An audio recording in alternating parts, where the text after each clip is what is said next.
Which is the safest driving friendly state? African കൺട്രീസിലുണ്ട് 10-15 ലക്ഷം ഓടി ഒളിഞ്ഞിട്ടുണ്ടാവും പക്ഷേ എഞ്ചിൻ അനങ്ങൂല.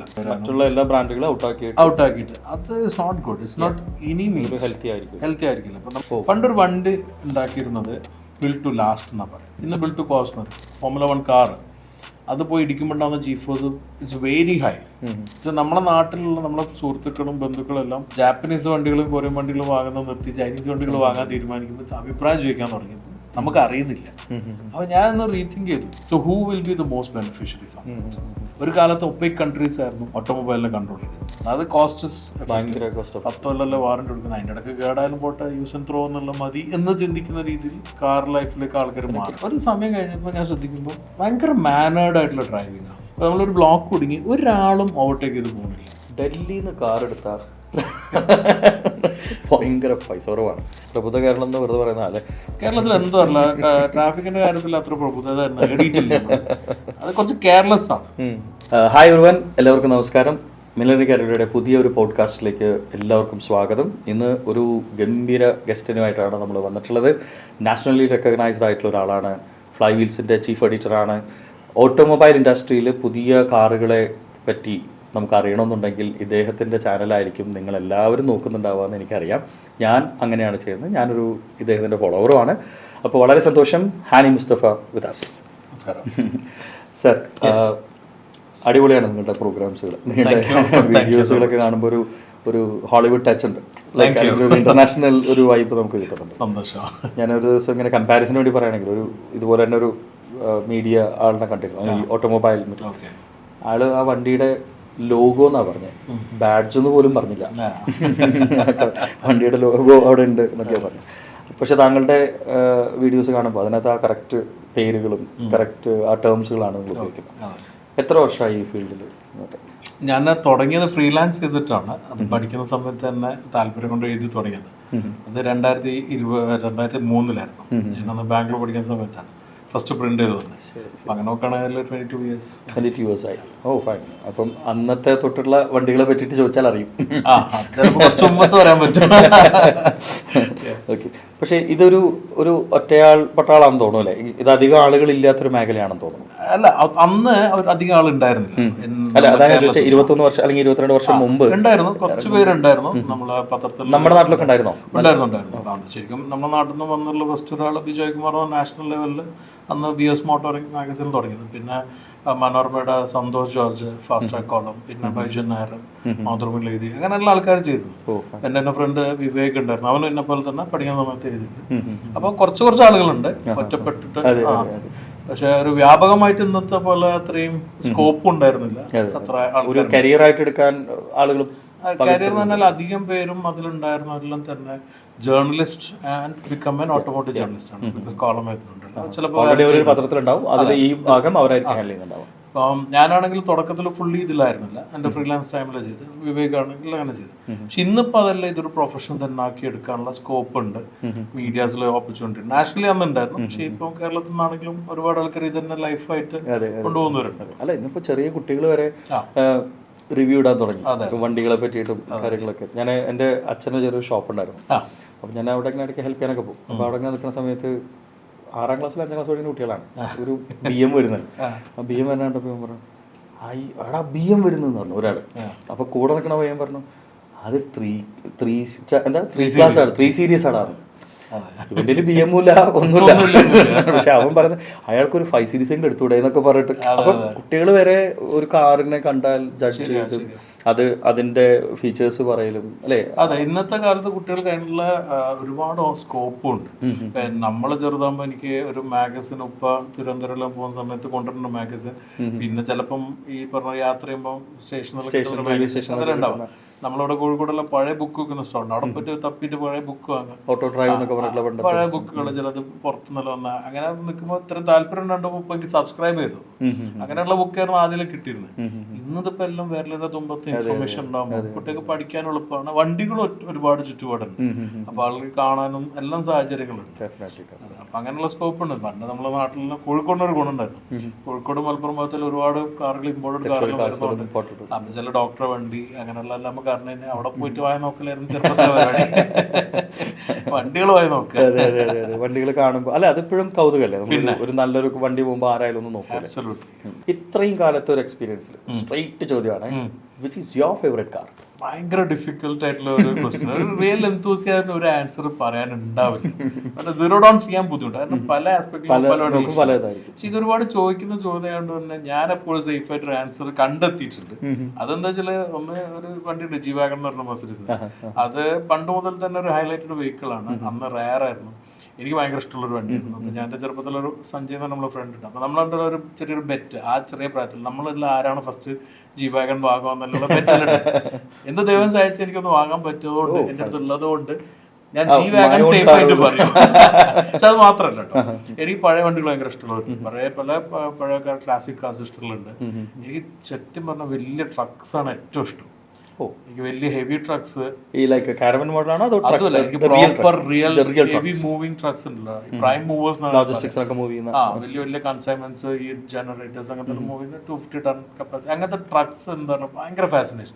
നമുക്കത് കിട്ടിയിട്ടൊരു ഓപ്പർച്യൂണിറ്റി ഇല്ലെങ്കിൽ അത് കൊണ്ടുനടക്കേണ്ട ആവശ്യമൊന്നുമില്ല. പക്ഷെ അങ്ങനത്തെ ഒന്ന് കിട്ടുകയാണെങ്കിൽ വെക്കാൻ പറ്റുകയാണെങ്കിൽ ഞാനൊന്ന് വെക്കും. അങ്ങനെ നോക്കണം. അതെല്ലാം എന്റെ ഡ്രീം മെഷീൻസ്. അതാണ് ഏറ്റവും ഇഷ്ടപ്പെട്ടത്. ഏറ്റവും ഇഷ്ടം എന്തായിരുന്നു, ഭയങ്കര ഇഷ്ടമാണ്. ചെറുപ്പത്തിൽ ചോദിച്ചാൽ പല കുട്ടികൾ പലതും പറഞ്ഞിട്ടുണ്ടോ, ഡ്രൈവർ, പ്ലെയിന്, ഡോക്ടർ. അപ്പൊ ഞാൻ പറഞ്ഞു ലോറി ഡ്രൈവർ ആണെന്ന്. ട്രക്കൊന്നും കൂടെ അല്ല, ലോറി ഡ്രൈവർ എന്നാ പറഞ്ഞു. എന്താ അങ്ങനെ ഒരു ഫാസിനേഷൻ എനിക്ക് ഉണ്ട്. അപ്പൊ അങ്ങനെ ഒരു വണ്ടി എന്ന് പറഞ്ഞാൽ ബുദ്ധിമുട്ടാണ്, ആരോടും ചോദിച്ചാലും. അല്ല, അത് നമ്മൾ നോക്കുന്ന ആംഗിൾ അനുസരിച്ച് സ്പോർട്ടിനെ പറ്റിയിട്ടുള്ളതാണെങ്കിൽ അത് ഡിഫറെന്റ് ആയിരിക്കും. ഒരു സ്പോർട്സ് കാർ ഇഷ്ടപ്പെടുന്നവർക്ക് അൾട്ടിമേറ്റ്ലി സീറോ ഡൗൺ ചെയ്യാൻ പറ്റുന്ന ഒരു വണ്ടി പോർഷെ ആയിരിക്കും. ഫെറാറി, ലംബോർഗിനി ഉണ്ടെങ്കിൽ ഏറ്റവും അധികം ആൾക്കാർ ഞാൻ ഫാൻ ആണെന്ന് പറഞ്ഞ് കേട്ടിട്ടുള്ള പോർഷെയാണ്. കാരണം അതൊരു ഭയങ്കര പ്രാക്ടിക്കൽ ആയിട്ടുള്ള സ്പോർട്സ് കാറാണ്. ഇപ്പൊ ലക്ഷറി മെഷീൻസ് ആണ് ചിലർ റോൾസ് റോയ്സ് പറയുന്നുണ്ടാവും, ചിലർ എസ് ക്ലാസ് പറയുന്നുണ്ടാവും. അതിലെല്ലാം പല ടൈപ്പ് ഉണ്ട്. ഓഫ് റോഡേഴ്സിലും പലതും അതേമാതിരി ജീപ്പ്, ഡിഫൻഡർ, അല്ല അത് പലതും എനിക്ക് മനസ്സിലാകത്തോളം പലരും ഇതിന്റെ ഫീച്ചേഴ്സ് അറിഞ്ഞിട്ടും കൂടി അല്ല പറയുന്നുണ്ടാവും. ചിലതും അങ്ങനെ ആവില്ല. അതാണ് ഞാൻ പറഞ്ഞു വന്നത്. ഈ ഓട്ടോമൊബൈൽ എന്ന് പറഞ്ഞൊരു ആർട്ടും കൂടിയാണ്. ഇതിന്റെ ഡിസൈനിന്റെ വലിയൊരു ആർട്ട് ബ്യൂട്ടി ഉണ്ട്. അപ്പോൾ അതിലൊരു സയൻസ് ഉണ്ട്. കാരണം എയറോഡൈനാമിക്സും അതിന്റെ ബാലൻസിങ്ങും ഇതെല്ലാം ഒരു സൈഡ് ഉണ്ടെങ്കിൽ ഫസ്റ്റ് ഇത് ഫോം ചെയ്യുന്ന ഒരു ആർട്ടായിട്ട്, ഒരു ഡിസൈനർ വരയ്ക്കുന്ന ആർട്ട് ഫോം ആയിട്ട്. അപ്പൊ അതിന് കാണുമ്പോൾ തന്നെ ഒരു ബ്യൂട്ടിനെസ് ഉണ്ട്. അത് നമ്മൾ അഡ്മയർ ചെയ്യും. നിന്നിങ്ങനെ ആസ്വദിക്കാൻ പറ്റുന്ന സാധനമാണ് ഓട്ടോമൊബൈൽ. അതേപോലെ സാധനം പ്ലെയിനും. ഞാൻ ഈ അടുത്തൊരു ഇപ്പൊ നമ്മളെ എയർ ഇന്ത്യന്റെ ഇൻസിഡന്റ് ഉണ്ടായപ്പോൾ ഇടയ്ക്കിടയ്ക്ക് ഓരോ ന്യൂസ് ചാനലിൽ കാണുമ്പോൾ ഒരാള് ന്യൂസ് ചാനൽ എന്നൊരു അഭിപ്രായം മറ്റേ ആങ്കറിനോട് പറയാം, നിങ്ങൾക്ക് പ്ലെയിനിനെ കുറിച്ചിട്ട് വല്ല അറിവുണ്ടോ, അല്ലെ താല്പര്യമുണ്ടോ? ഇല്ലെങ്കിൽ അതിനെക്കുറിച്ച് പഠിച്ചു തുടങ്ങണം, ഭയങ്കര അഡിക്റ്റീവാണ്. ഞാൻ ഇപ്പോൾ ഭയങ്കര ഫാനാണ് പ്ലെയിനിന്റെ, വെറുതെ വായിക്കാൻ താല്പര്യമുള്ളതാണ്. അതേമാതിരി ഓരോന്നിനും പോകുമ്പോൾ നമ്മളിപ്പോൾ എയറോസ്പേസിന് പോയിട്ടുണ്ടെങ്കിൽ അത് താല്പര്യം. പക്ഷെ ഇതിലെല്ലാം തന്നെ ആ ഒരു മെഷീനിലുള്ളൊരു ആർട്ട് ഫോം ഉണ്ട്. അതാണ് നമ്മൾ ഫസ്റ്റ് എൻജോയ് ചെയ്യുന്നത്. പ്ലെയിൻ ആണെങ്കിൽ ശരി, ഷിപ്പ് ആണെങ്കിൽ ശരി, ആ ആർട്ട് ഫോമാണ് നമ്മൾ എൻജോയ് ചെയ്യുന്നത്. എനിക്കിതിൽ പക്ഷെ ഒരു പണി കിട്ടിയിട്ടുണ്ട്. ഒരു കാലത്ത് എൻ്റെ ഒരു ബാഡ് ഹാബിറ്റ് എന്ന് പറഞ്ഞാൽ ഈ ഫ്ലൈറ്റ് ആക്സിഡൻസിന്റെ വീഡിയോസ് കണ്ടായിരുന്നു. അപ്പം എൻ്റെ ഒരു സുഹൃത്താണ് എനിക്ക് ആദർശമായിട്ട് വിവരണം അയച്ചു തന്നു. പിന്നെ അതുമ്മ കയറി നമ്മൾ പണിയാൻ തുടങ്ങിയപ്പോൾ ഇത് സ്ഥിരമായിട്ട് കാണാൻ തുടങ്ങി. അപ്പോൾ ആ സമയത്ത് ഐ വാസ് ഇൻ ഇന്ത്യ. പിന്നെ എനിക്കൊന്ന് സൗദി പോകേണ്ട ഒരു ആവശ്യമാണ്. സത്യം പറയാൻ ഒരു എയർ കട്ടറിൽ വീഴുമ്പോഴേക്കും നമ്മൾ പേടിയായി തുടങ്ങി. അപ്പോഴാണ് എനിക്ക് മനസ്സിലായത് എയർ കട്ടറിൽ ഇത് താഴോട്ട് വന്നുകൊണ്ടിരിക്കുകയാണ്. നമുക്കിതിനെ പറ്റിയിട്ട് അറിയാൻ പോകുമ്പോൾ അപ്പം ദൈവമേ ഇനിയിപ്പം അവിടെ പോണതിന് മുമ്പ് ഒന്ന് വിങ്ങൊന്ന് മാറിക്കഴിഞ്ഞാൽ പോയില്ലേ. സത്യം പറഞ്ഞാൽ എനിക്കതൊരു 6-7 വർഷം എന്നെ ഇത് ഭയങ്കരമായിട്ട് ഹോണ്ട് ചെയ്തിട്ടുണ്ട്. അത് ശരിയാണ്. കാരണം ഈ പ്ലെയിനിൽ ഞാൻ പ്ലെയിൻ യാത്ര ചെയ്യുന്നവർക്ക് നോക്കിയാൽ മനസ്സിലാവും. ഇപ്പോൾ എയർബസ് അതുപോലെ തന്നെ ഇതിലുള്ള A320 ആണെങ്കിൽ ഒരു സൗണ്ട് കേൾക്കും. അപ്പം അത് ഈ ആക്സിഡന്റ് ഉണ്ടായ ശേഷം ഞാൻ ഒരു പ്രാവശ്യം പ്ലെയിനിൽ കയറിയപ്പം അത് സെൻട്രലിലേക്ക് ഇരിക്കുമ്പോഴൊക്കെ കേൾക്കാം. അതിൻ്റെ ആ പ്രഷർ ഇത് മറ്റേ അത് കൺട്രോൾ ചെയ്യുന്ന ഒരു മോട്ടോർ വർക്ക് ചെയ്യുന്ന അതിൻ്റെ ഒച്ച കേട്ടപ്പോൾ ആൾക്കാരെല്ലാം ഭയന്ന്. കാരണം ഇത് പ്ലെയിൻ സേഫ് അല്ല, അതല്ല, പോകാൻ പറ്റില്ല. അപ്പം ക്രൂ എന്ന് പറയുന്നുണ്ട് ഇതിൻ്റെ ഫ്ലാപ്പ് അഡ്ജസ്റ്റ്, ഇതിൻ്റെ കംപ്രസർ വർക്ക് ചെയ്യുന്ന മെഷീൻ ഒന്നും കേൾക്കണില്ല. കാരണം ആ സമയം കൊണ്ട് പഠിച്ചെടുത്ത് മനസ്സിലാക്കിയത് അതല്ലായിരിക്കും. എനിക്കത് മനസ്സിലാകുന്നുണ്ട്. പക്ഷെ ഞാൻ അത്രയും വെള്ളത്തിന് ഒരു കാര്യം ഉണ്ടാവില്ല പറഞ്ഞിട്ട് ഞാൻ മിണ്ടാതെ. പിന്നെ അത് നമുക്ക് ഭയങ്കര ഒരു അഡിക്റ്റിംഗ് ആണ്. അഡിക്റ്റ് ആയിട്ട് നമ്മളിങ്ങനെ ഞാനന്ന് അതൊന്നും പിന്നീട് എനിക്ക് മാറി കിട്ടിയത്. പിന്നെ ഞാൻ ഇതിന്റെ സേഫ് പാർട്ട് അന്വേഷിക്കാൻ തുടങ്ങി.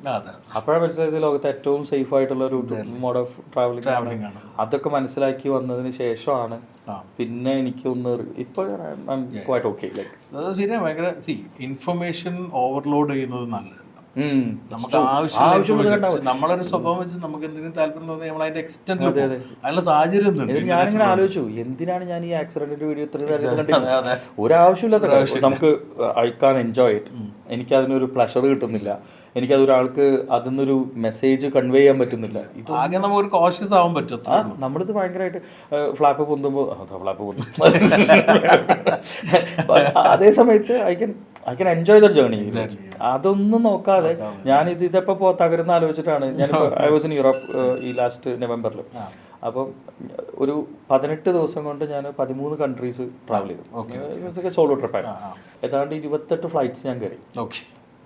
സോ കംഫർട്ടബിൾ, ഒരു പ്രശ്നം. അതിൽ നല്ല എയർലൈൻസ് ഉണ്ടായിരുന്നു, മോശം സർവീസ് ഉണ്ടായിരുന്നു. പോളണ്ടിൽ നിന്നൊക്കെ പോയ ഫ്ലൈറ്റ് തന്നെ എൻ്റെ അമ്മേ ഭയങ്കര. നമ്മൾ ചിലപ്പം എനിക്ക് തോന്നുന്നു നമ്മൾ ഇന്ത്യനെ ഭയങ്കരമായിട്ട് കുറ്റം പറയും. ഇന്ത്യനെക്കാൾ എത്രയോ മോശം എയർലൈൻസ് ആവട്ടെ, ലൈഫ് ആവട്ടെ, എല്ലാം ഉള്ള രാജ്യങ്ങളുണ്ട്. ഇന്ത്യയിൽ വേ ബെറ്ററാണ്. ഇപ്പം എയർ ഇന്ത്യക്ക് സംഭവിച്ചെങ്കിൽ കൂടെ air India engineering team is very strong. പക്ഷെ അവര് ചില കോസ്റ്റ് കട്ടിങ് മെത്തേഡുകളെല്ലാം ഉണ്ടെന്നുള്ളൂ, അല്ലെങ്കിൽ നല്ല സ്ട്രോങ് ആണ്.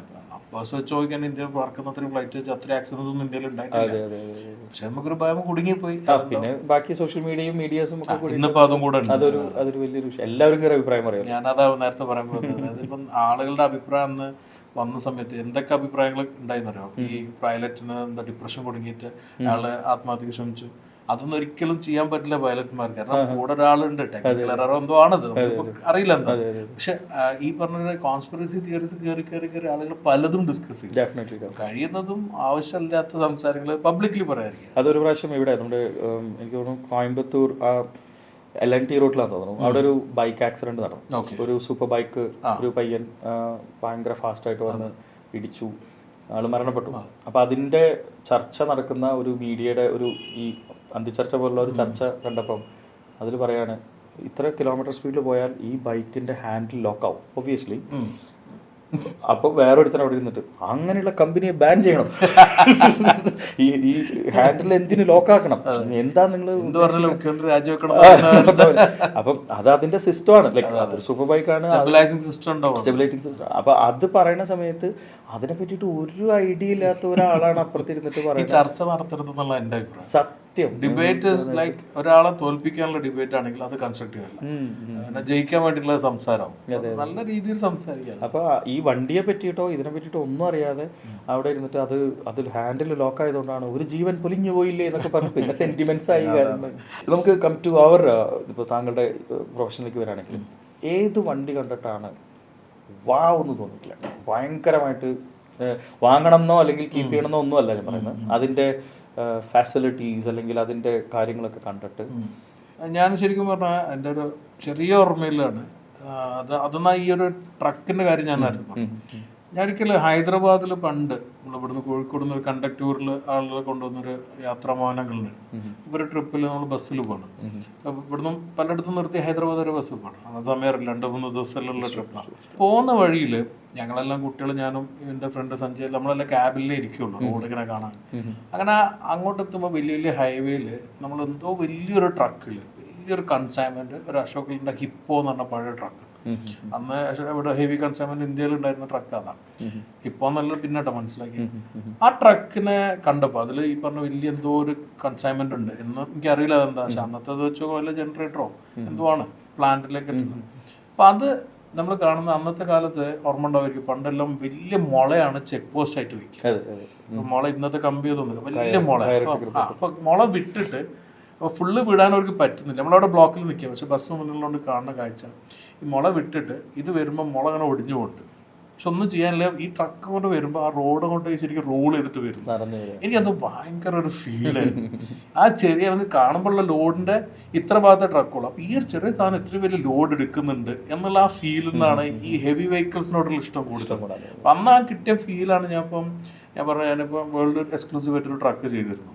മെർസിഡീസിന്റെ അറോക്സ് SLT എന്ന് പറഞ്ഞ ട്രക്കാണ്. അത് നമ്മൾ ദുബായിലെ ഡെസേർട്ടിൽ വെച്ച് ചെയ്താണ്. ഒരു 6 വർഷം വെയിറ്റ് ചെയ്തിട്ടാണ് അതിക്ക് കവർ ചെയ്യാൻ കിട്ടിയത്. അത് കുറെ ഒരു ബാക്ക് എൻഡ് സ്റ്റോറീസ് ഉണ്ട്. അപ്പൊ അന്ന് അത് ചെയ്യുമ്പോൾ എനിക്ക് കിട്ടൊരു സാറ്റിസ്ഫാക്ഷൻ ഉണ്ട്. ഇതുവരെ ഞാൻ പറയുകയാണെങ്കിൽ എൻ്റെ ഒരു ഓട്ടോമോട്ടീവ് ജേർണലിസം ലൈഫിൽ one of the biggest achievement എനിക്ക് അതാണ്. കാരണം ഞാൻ ആഗ്രഹിച്ച അതിൽ തന്നെ അൾട്ടിമേറ്റ് ട്രക്ക് അത് ഞാനൊരു 6 വർഷം വെയിറ്റ് ചെയ്ത് അതിൻ്റെ ഒരു എക്സ്ട്രീം കണ്ടീഷനിൽ ടെസ്റ്റ് ചെയ്യുമ്പോൾ കിട്ടുമ്പോഴുള്ള ഫീലുണ്ട്. അപ്പം ഞാൻ അത് ഓർത്തു, അന്ന് ഇത് തുടങ്ങിയത് ഈ ഒരു ട്രക്ക് കണ്ട കാഴ്ചയില്ല. ഞാൻ അത്ര 6-7 വയസ്സുള്ളപ്പോൾ കണ്ടൊരു കാഴ്ച, ആ ഒരു പിക്ചർ ഇപ്പോഴും എനിക്ക് ഓർമ്മയുണ്ട്. അന്നത്തെ കാലത്ത് വലിയ വലിയ മരങ്ങളുള്ള ഹൈവേ ആണ്, രണ്ട് സൈഡിലും വലിയ മരങ്ങളുണ്ട്, ഷെയ്ഡ് ഉണ്ട്. ഈ മരത്തമെല്ലാം തട്ടിയിട്ടേ ലോഡ് വരുന്നത്. അപ്പൊ ഇത്രയും വലിയ ബാഹുബലി എന്നുള്ള ഫീൽ ഉണ്ട് ഇന്നത്തെ. അന്ന് ഹീമാൻ എന്ന് പറഞ്ഞൊരു കാർട്ടൂൺ ഉണ്ട്, He-Man and master of universe, അതിൽ സ്കൾട്ടൺ അതെല്ലാം ഉണ്ട്. അപ്പൊ അന്ന് ആ ഹീമാനെ നമ്മൾ കാണുന്ന ഒരു ആ ഫീലാണ് ഇതിനെ കണ്ടപ്പോൾ കിട്ടുന്നത്. അപ്പൊ ആ ഒരു കണക്ട് ഇന്നും ഈ ഹെവി ട്രക്സ് എന്ന് പറയുമ്പോൾ കിട്ടും. അതുകൊണ്ട് തന്നെ ഈ എപ്പിസോഡിൽ ഇംഗ്ലീഷിലും ചെയ്തിട്ടുണ്ടായിരുന്നു, അതിനെ ഹീമാൻ എന്നാ കൊടുത്തത്. അതുപോലെ തന്നെ മലയാളത്തിൽ അന്നത്തെ ട്രെൻഡിങ് കണ്ട് ബാഹുബലി ക്യാപ്ഷൻ കൊടുത്തത്. ഈ ഇവയിൽ നടന്ന ഷൂട്ടിനെ പറ്റിയിട്ടൊന്ന്, അത് ആക്ച്വലി മെർസിഡീസിന്റെ ഒരു ഡിവിഷൻ ഉണ്ട്, കസ്റ്റമൈസ് ട്രക്കിന്റെ. കുറച്ച് കമ്പനികൾ അങ്ങനത്തെ ചെയ്യുന്നു. ഒരുപാട് യൂറോപ്യൻ ട്രക്സുകൾ ഉണ്ടെങ്കിലും MA എന്നുള്ള കമ്പനി, മെർസിഡീസ്, ഇവരെല്ലാം സൂപ്പർ ഹെവിയില് ഡിഫറെന്റ് ട്രക്സ് കസ്റ്റമൈസ് ചെയ്യുന്നുണ്ട്. അത് കുറച്ച് സ്ട്രെങ്തൻ ചെയ്ത്, ഷാസി സ്ട്രെങ്തൻ ചെയ്യും, എഞ്ചിൻ സ്ട്രെങ്തൻ ചെയ്യും, അങ്ങനെ പലതും ഉണ്ട്. ഇപ്പൊ പണ്ട് നമ്മൾ കോഴിക്കോട് നല്ലളം ഡീസൽ പ്ലാന്റ് ഉണ്ട്, ഡീസൽ പവർ പ്ലാന്റ്. അത് തുടങ്ങുന്ന സമയത്ത്, അതിന്റെ കൺസ്ട്രക്ഷൻ സമയത്ത് ഞാൻ ഡിഗ്രിക്ക് പഠിക്കുന്ന സമയത്ത് ഇപ്പൊ ഫറൂഖുള്ളയിൽ ഞാൻ പോകുന്ന റൂട്ടാണ്. അതിങ്ങനെ കാണും. എനിക്ക് ഇങ്ങനത്തെ ഹെവി മെഷീനറി, ഹെവി കൺസ്ട്രക്ഷൻ ഭയങ്കര ഇഷ്ടം. അതാണ് നമ്മള് ബിൽഡർ ഫാമിലി കൺസ്ട്രക്ഷൻ ചെറുപ്പത്തിലേക്കാണ്.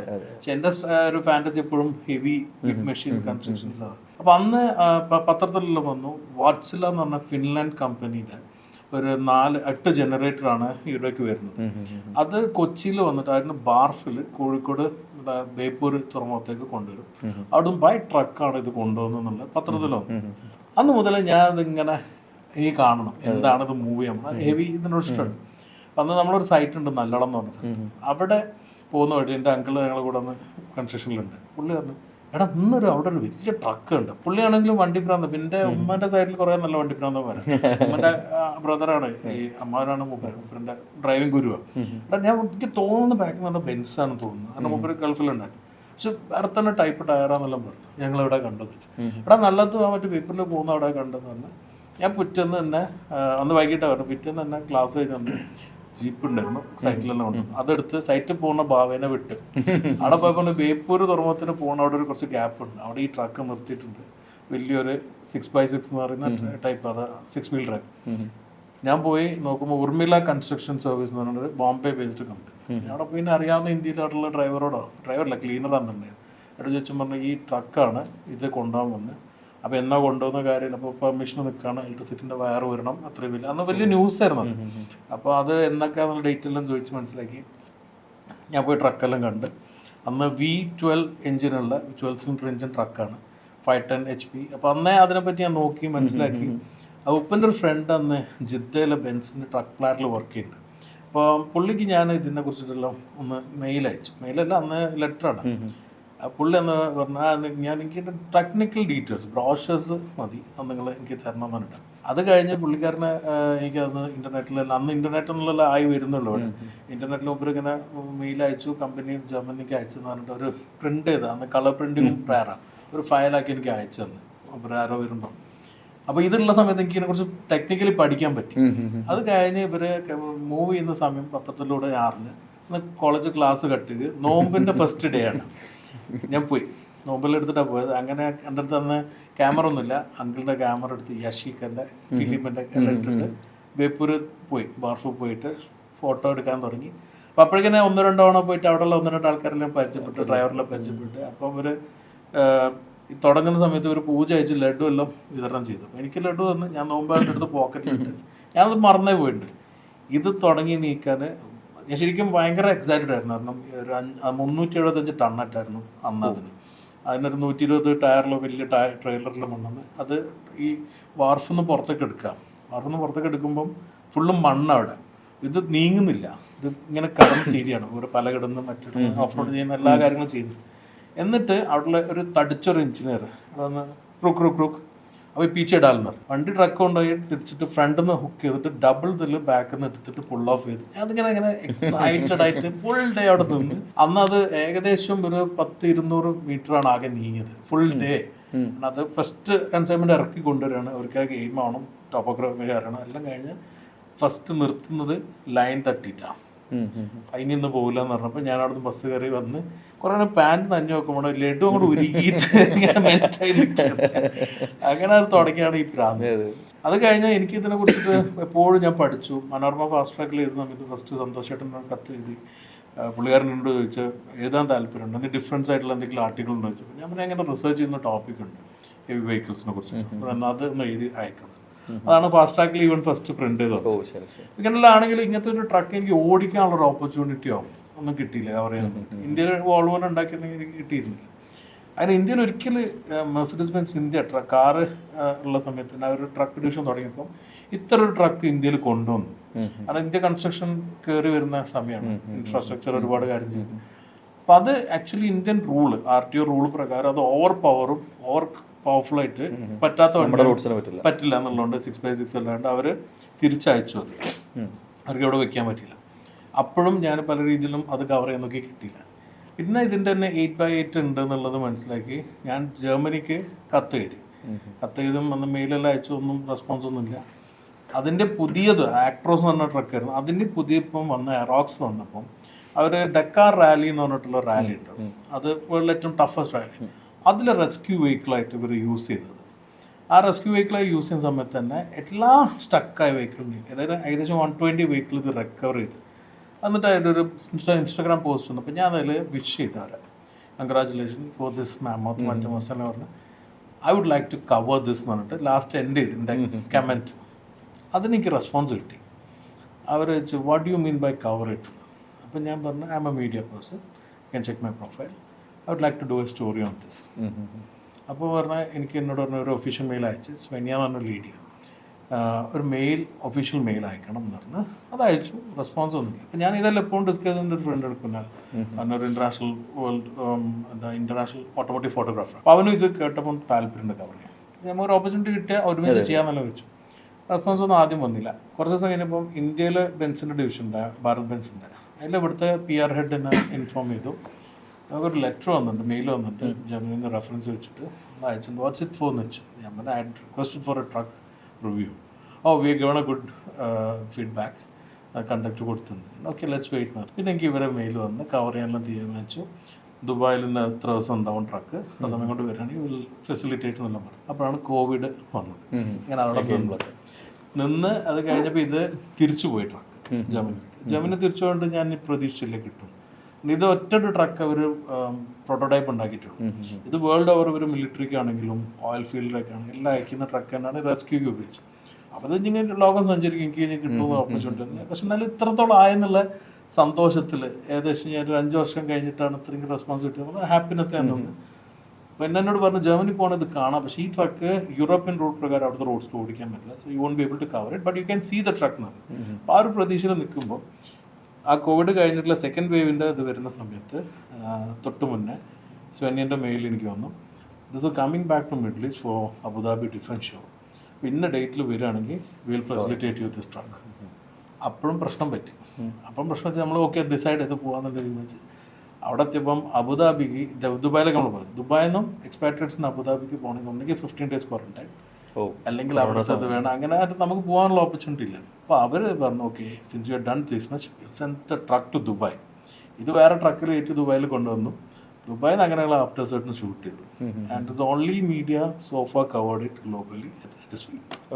നമ്മളെ ഫുട്ടേജസ് അവരെടുത്തു, അവരോരോ പ്രൊമോഷനിൽ ഉപയോഗിക്കണം തുടങ്ങി. ഭയങ്കര അച്ചീവ്മെന്റ് തന്നെ. ഇത് പക്ഷേ റോഡിൽ കൂടെ ഓടിക്കാം. പക്ഷെ എന്താ വെച്ചാൽ നമ്മൾ അറിയാത്ത കുറെ കാര്യങ്ങൾ. ഈ ട്രക്സിന് കുറെ റൂൾസ് റെഗുലേഷൻസ് നമ്മൾ ഇന്ത്യനെക്കാളും സ്ട്രിക്റ്റാ പുറത്തല്ല. ദുബായ് ആണെങ്കിൽ പോലും ഇന്ന ട്രക്കിന് ഇന്ന ഇതിൽ പോകുമ്പോൾ ഇതിന് ശരിക്കും എസ്കോർട്ട്സ് വേണം. This is A wider truck. പിന്നെ ഇത് വെറുതെ ഉപയോഗിക്കുന്നതിനല്ല, ലോഡ് ഉപയോഗിക്കുകയാണെങ്കിൽ ഇത്രയും 250 ടൺ അതിന്റെ കപ്പാസിറ്റി റെഗുലർ റൂട്ടിൽ. അപ്പോൾ അത് പോകുന്ന സമയത്ത് ഒരിക്കൽ 2 ഫ്രണ്ടിലും ബാക്കിലും എസ്കോർട്ടിന് പെർമിഷൻ എടുക്കണം. ചിലപ്പം വീതിയിലുള്ള ലോഡാണെങ്കിൽ റോഡ് ക്ലിയർ. അപ്പം അങ്ങനെ കുറേ ഉള്ളതുകൊണ്ട് ഇത് അങ്ങനെ എപ്പോഴും ഓടിക്കില്ല. ഇതിപ്പം ഇവർ ദുബായിൽ നിന്ന് കൊണ്ട് ആ ഒരു ടൈമിൽ ഏർലി മോർണിംഗ് ആയിട്ട് കൊണ്ടുവന്നു. പിന്നെ ഇവിടുന്ന് ട്രെയിലറിൽ വേറെ 2 ട്രക്ക് വെച്ചിട്ട് അവർ കൊണ്ടുവന്നത്. ഫോട്ടോസ് എല്ലാം ഉണ്ട്. അപ്പോൾ അതെല്ലാം നല്ല രസമുള്ള അനുഭവമായിരുന്നു. പിന്നെ നമ്മൾ വെച്ചാൽ ഞങ്ങളിത് ഫുള്ളി ഓഫ് റോഡിൽ ഡെസേർട്ടിൽ തന്നെ ഷൂട്ട് ചെയ്തു. ഫുൾ കപ്പാസിറ്റി പ്രശ്നമാക്കി. നമുക്കിപ്പോൾ ഒരു റെലവൻറ്റ് ഒരു ഇപ്പോൾ നടന്നുകൊണ്ടിരിക്കുന്ന ഒരു ക്ലീശ ചോദ്യമായിരിക്കാം. ഡൽഹിയിൽ നിന്ന് കാർ എടുത്താൽ ഭയങ്കര പൈസ കുറവാണ്. 3 ലക്ഷം രൂപയ്ക്ക് ഇനോവ കിട്ടാണ്ടെന്നാ പറയുന്നത്. അതെ അതെ. എന്താണ് ഇതിന്റെ സത്യാവസ്ഥ? ഈ ഡൽഹിയില് കാറ് എടുത്തുകൊണ്ടിരുന്നപ്പോൾ ഒരു റെഗുലർലി കാണണം. പക്ഷെ എനിക്കിത് ഭയങ്കര മുന്നേ കണക്ട് ചെയ്യുന്ന ഒരു കാര്യമാണ്.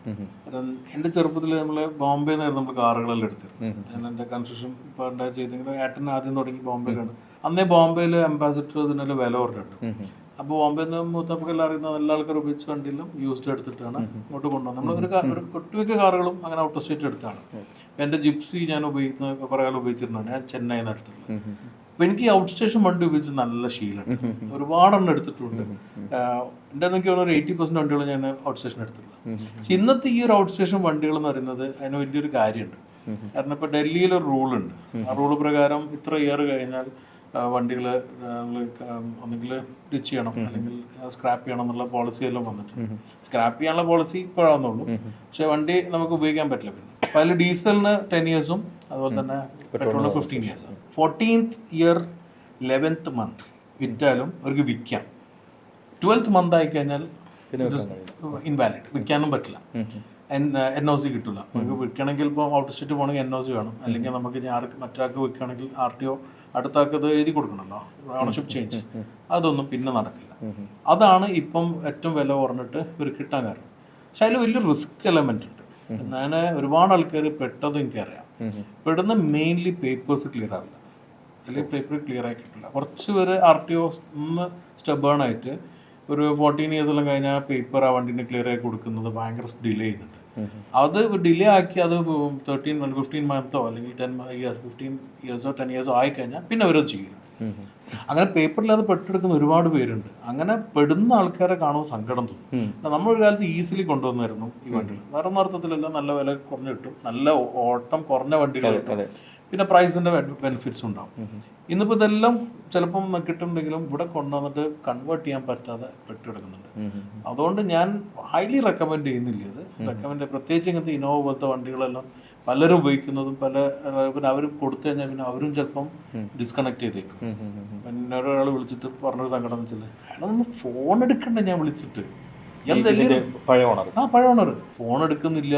അയാൾ പോയി ആ സ്ഥലത്ത് എത്തി, അയാളെ ഓഫീസ് ഗവൺമെന്റിൽ വെച്ചിട്ട് പോയി ഓഫീസിൽ പോയി അയാൾ ഇല്ലയെന്ന് പറയാം സെക്യൂരിറ്റി എന്നിട്ട് കയറാൻ സമ്മതിക്കില്ല. അങ്ങനെ അയാൾ ശരിക്കും പെട്ട്. അങ്ങനെ ഒരു കഥ ഒരാൾ പറഞ്ഞാൽ കേട്ടു. അപ്പോൾ ആ റിസ്ക് എലമെന്റ്സ് എല്ലാം ഭയങ്കരമായിട്ടുണ്ട്. പക്ഷെ നേരത്തെ അറിയുന്ന ഒരു കേസ്, ഇപ്പം എനിക്കെല്ലാം ഡൽഹിയിലും ഫ്രണ്ട്സ് ഉണ്ട്. അപ്പോൾ അതിൽ എൻ്റെ ഫ്രണ്ട് ഞാൻ നേരത്തെ പറഞ്ഞ കുഞ്ഞാൽ അവരൊരു GLS ഉണ്ടായിരുന്നു 500 V8 അമേരിക്കൻ സ്പെക്ക് വണ്ടിയില്ല. അവനത് ഈ 14th ഇയർ ആകുമ്പോൾ പെട്രോൾ ആയതുകൊണ്ട് 14th ഇയർ ആകുമ്പോൾ എന്നോട് കുറേ പറഞ്ഞു, നീ എടുത്തോ അല്ലെങ്കിൽ കേരളത്തിലായിരുന്നു. പക്ഷെ ഇവിടെ അതിനുള്ള മാർക്കറ്റ് ഉണ്ടായിരുന്നു. ആരും അത്രയും V8 ഒന്നും എടുത്തിരുന്നു. എനിക്കന്ന് അഫോർഡും ചെയ്യുന്നു പറ്റിയിരുന്നു. അങ്ങനെ അവൻ പഞ്ചാബിൽ ഒരാൾക്ക് വിറ്റു. അവൻ എന്നോട് എടുക്കാൻ പറയാൻ കാരണം വെച്ചാൽ ആ വണ്ടി നിൻ്റെ അടുത്തുണ്ടാവും, എനിക്ക് കാണാൻ ഇപ്പോൾ ഓടിക്കാൻ അത്ര ഇഷ്ടമുള്ള വണ്ടിയായിരുന്നു. പക്ഷെ ആ ഡിച്ച് ചെയ്യേണ്ടി വരികയാണ്. അങ്ങനെ പഞ്ചാബിലുള്ള ഒരാൾക്ക് ഭയങ്കര വില കുറച്ച് കൊടുക്കേണ്ടിയല്ലോ പറഞ്ഞു. പക്ഷെ അങ്ങനെ നല്ലൊരു ചാൻസിൽ നല്ലൊരു അറിയുന്ന ആൾക്കും കിട്ടി NOC കയറി കിട്ടുവാണെങ്കിൽ കൊടുത്തി. അല്ലെങ്കിൽ പിന്നെ അത്ര ആവാത്ത ഒരു 10 വർഷമൊക്കെ ആവണതിന് മുമ്പ് അപ്പം തന്നെ എടുക്കണം. പക്ഷെ അപ്പം വലിയ അട്രാക്ഷൻ ഇല്ല, വലിയ വിലയ്ക്ക് വ്യത്യാസം. ഒരു 13 ഇയേഴ്സ് കഴിഞ്ഞ് 14 ഇയർ മുതലാണ് ഇതിന് വില ഡ്രോപ്പ് ആവുന്നത്. എനിക്ക് അന്നൊരു വണ്ടി ഓഫർ വന്നു, CLS എന്ന മോഡലുണ്ട്, ബസ്സിൻ്റെ ഫസ്റ്റ് ജനറേഷൻ. അതിൻ്റെ ബുക്ക് നോക്കുമ്പം അപ്പോളോ ടയേഴ്സിൻ്റെ ഓണർഷിപ്പിലുണ്ടായിരുന്ന വണ്ടിയാണ്.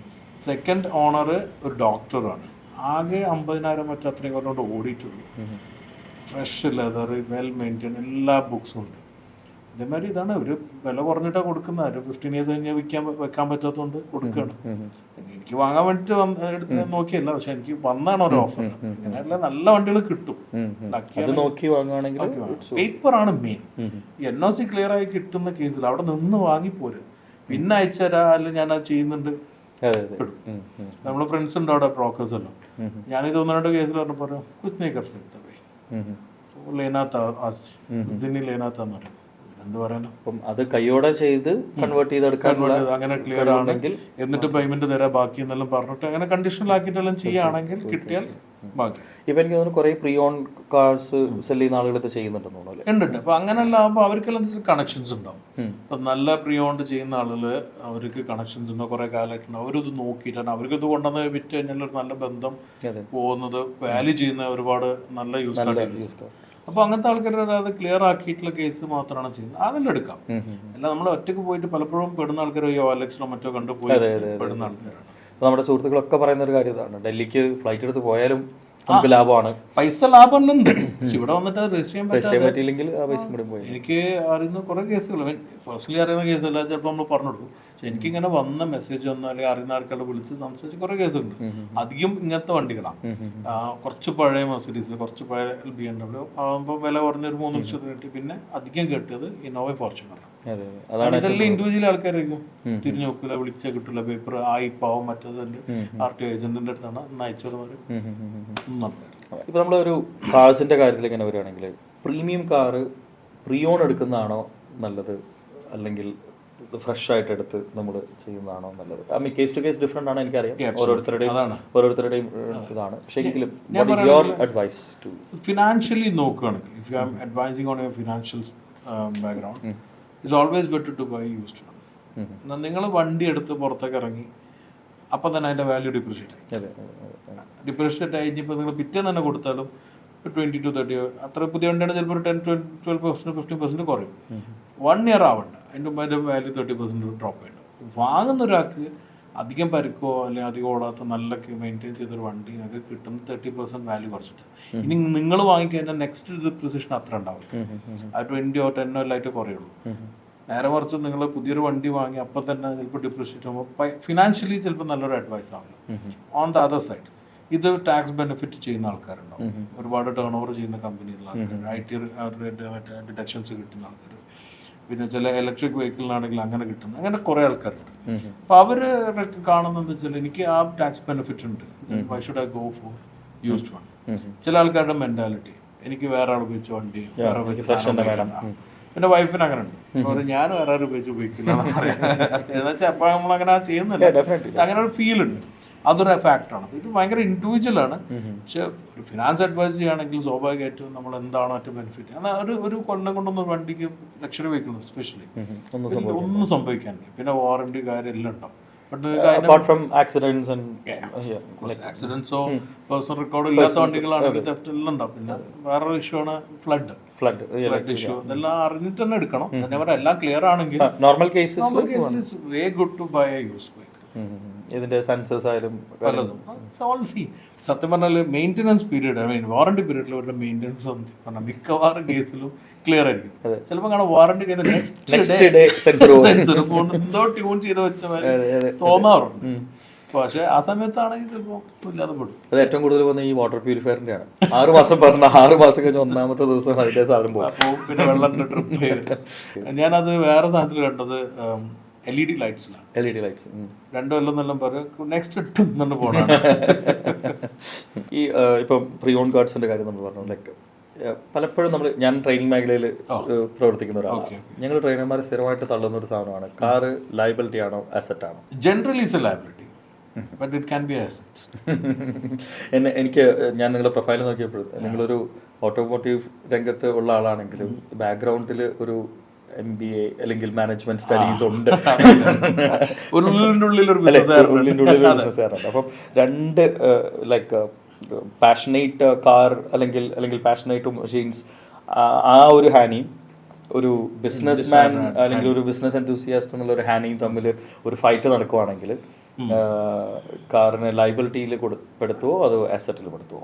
See, it is how much you rule your mind. It's a matter of your heart and brain. പക്ഷെ ഞാൻ പറയുകയാണെങ്കിൽ അസറ്റ് ആയിട്ടുള്ള വണ്ടികളുണ്ട്, അതേപോലെ തന്നെ ലയബിലിറ്റി ആണ് എല്ലാ ജനറലി വണ്ടികൾ ലയബിലിറ്റി. ഫസ്റ്റ് എന്താ ലയബിലിറ്റി? വില കുറയുന്നു, പിന്നെ ഈ പറഞ്ഞ എന്തെങ്കിലും പറ്റിക്കഴിഞ്ഞാലുള്ള കോസ്റ്റ്, ഇൻഷുറൻസ്.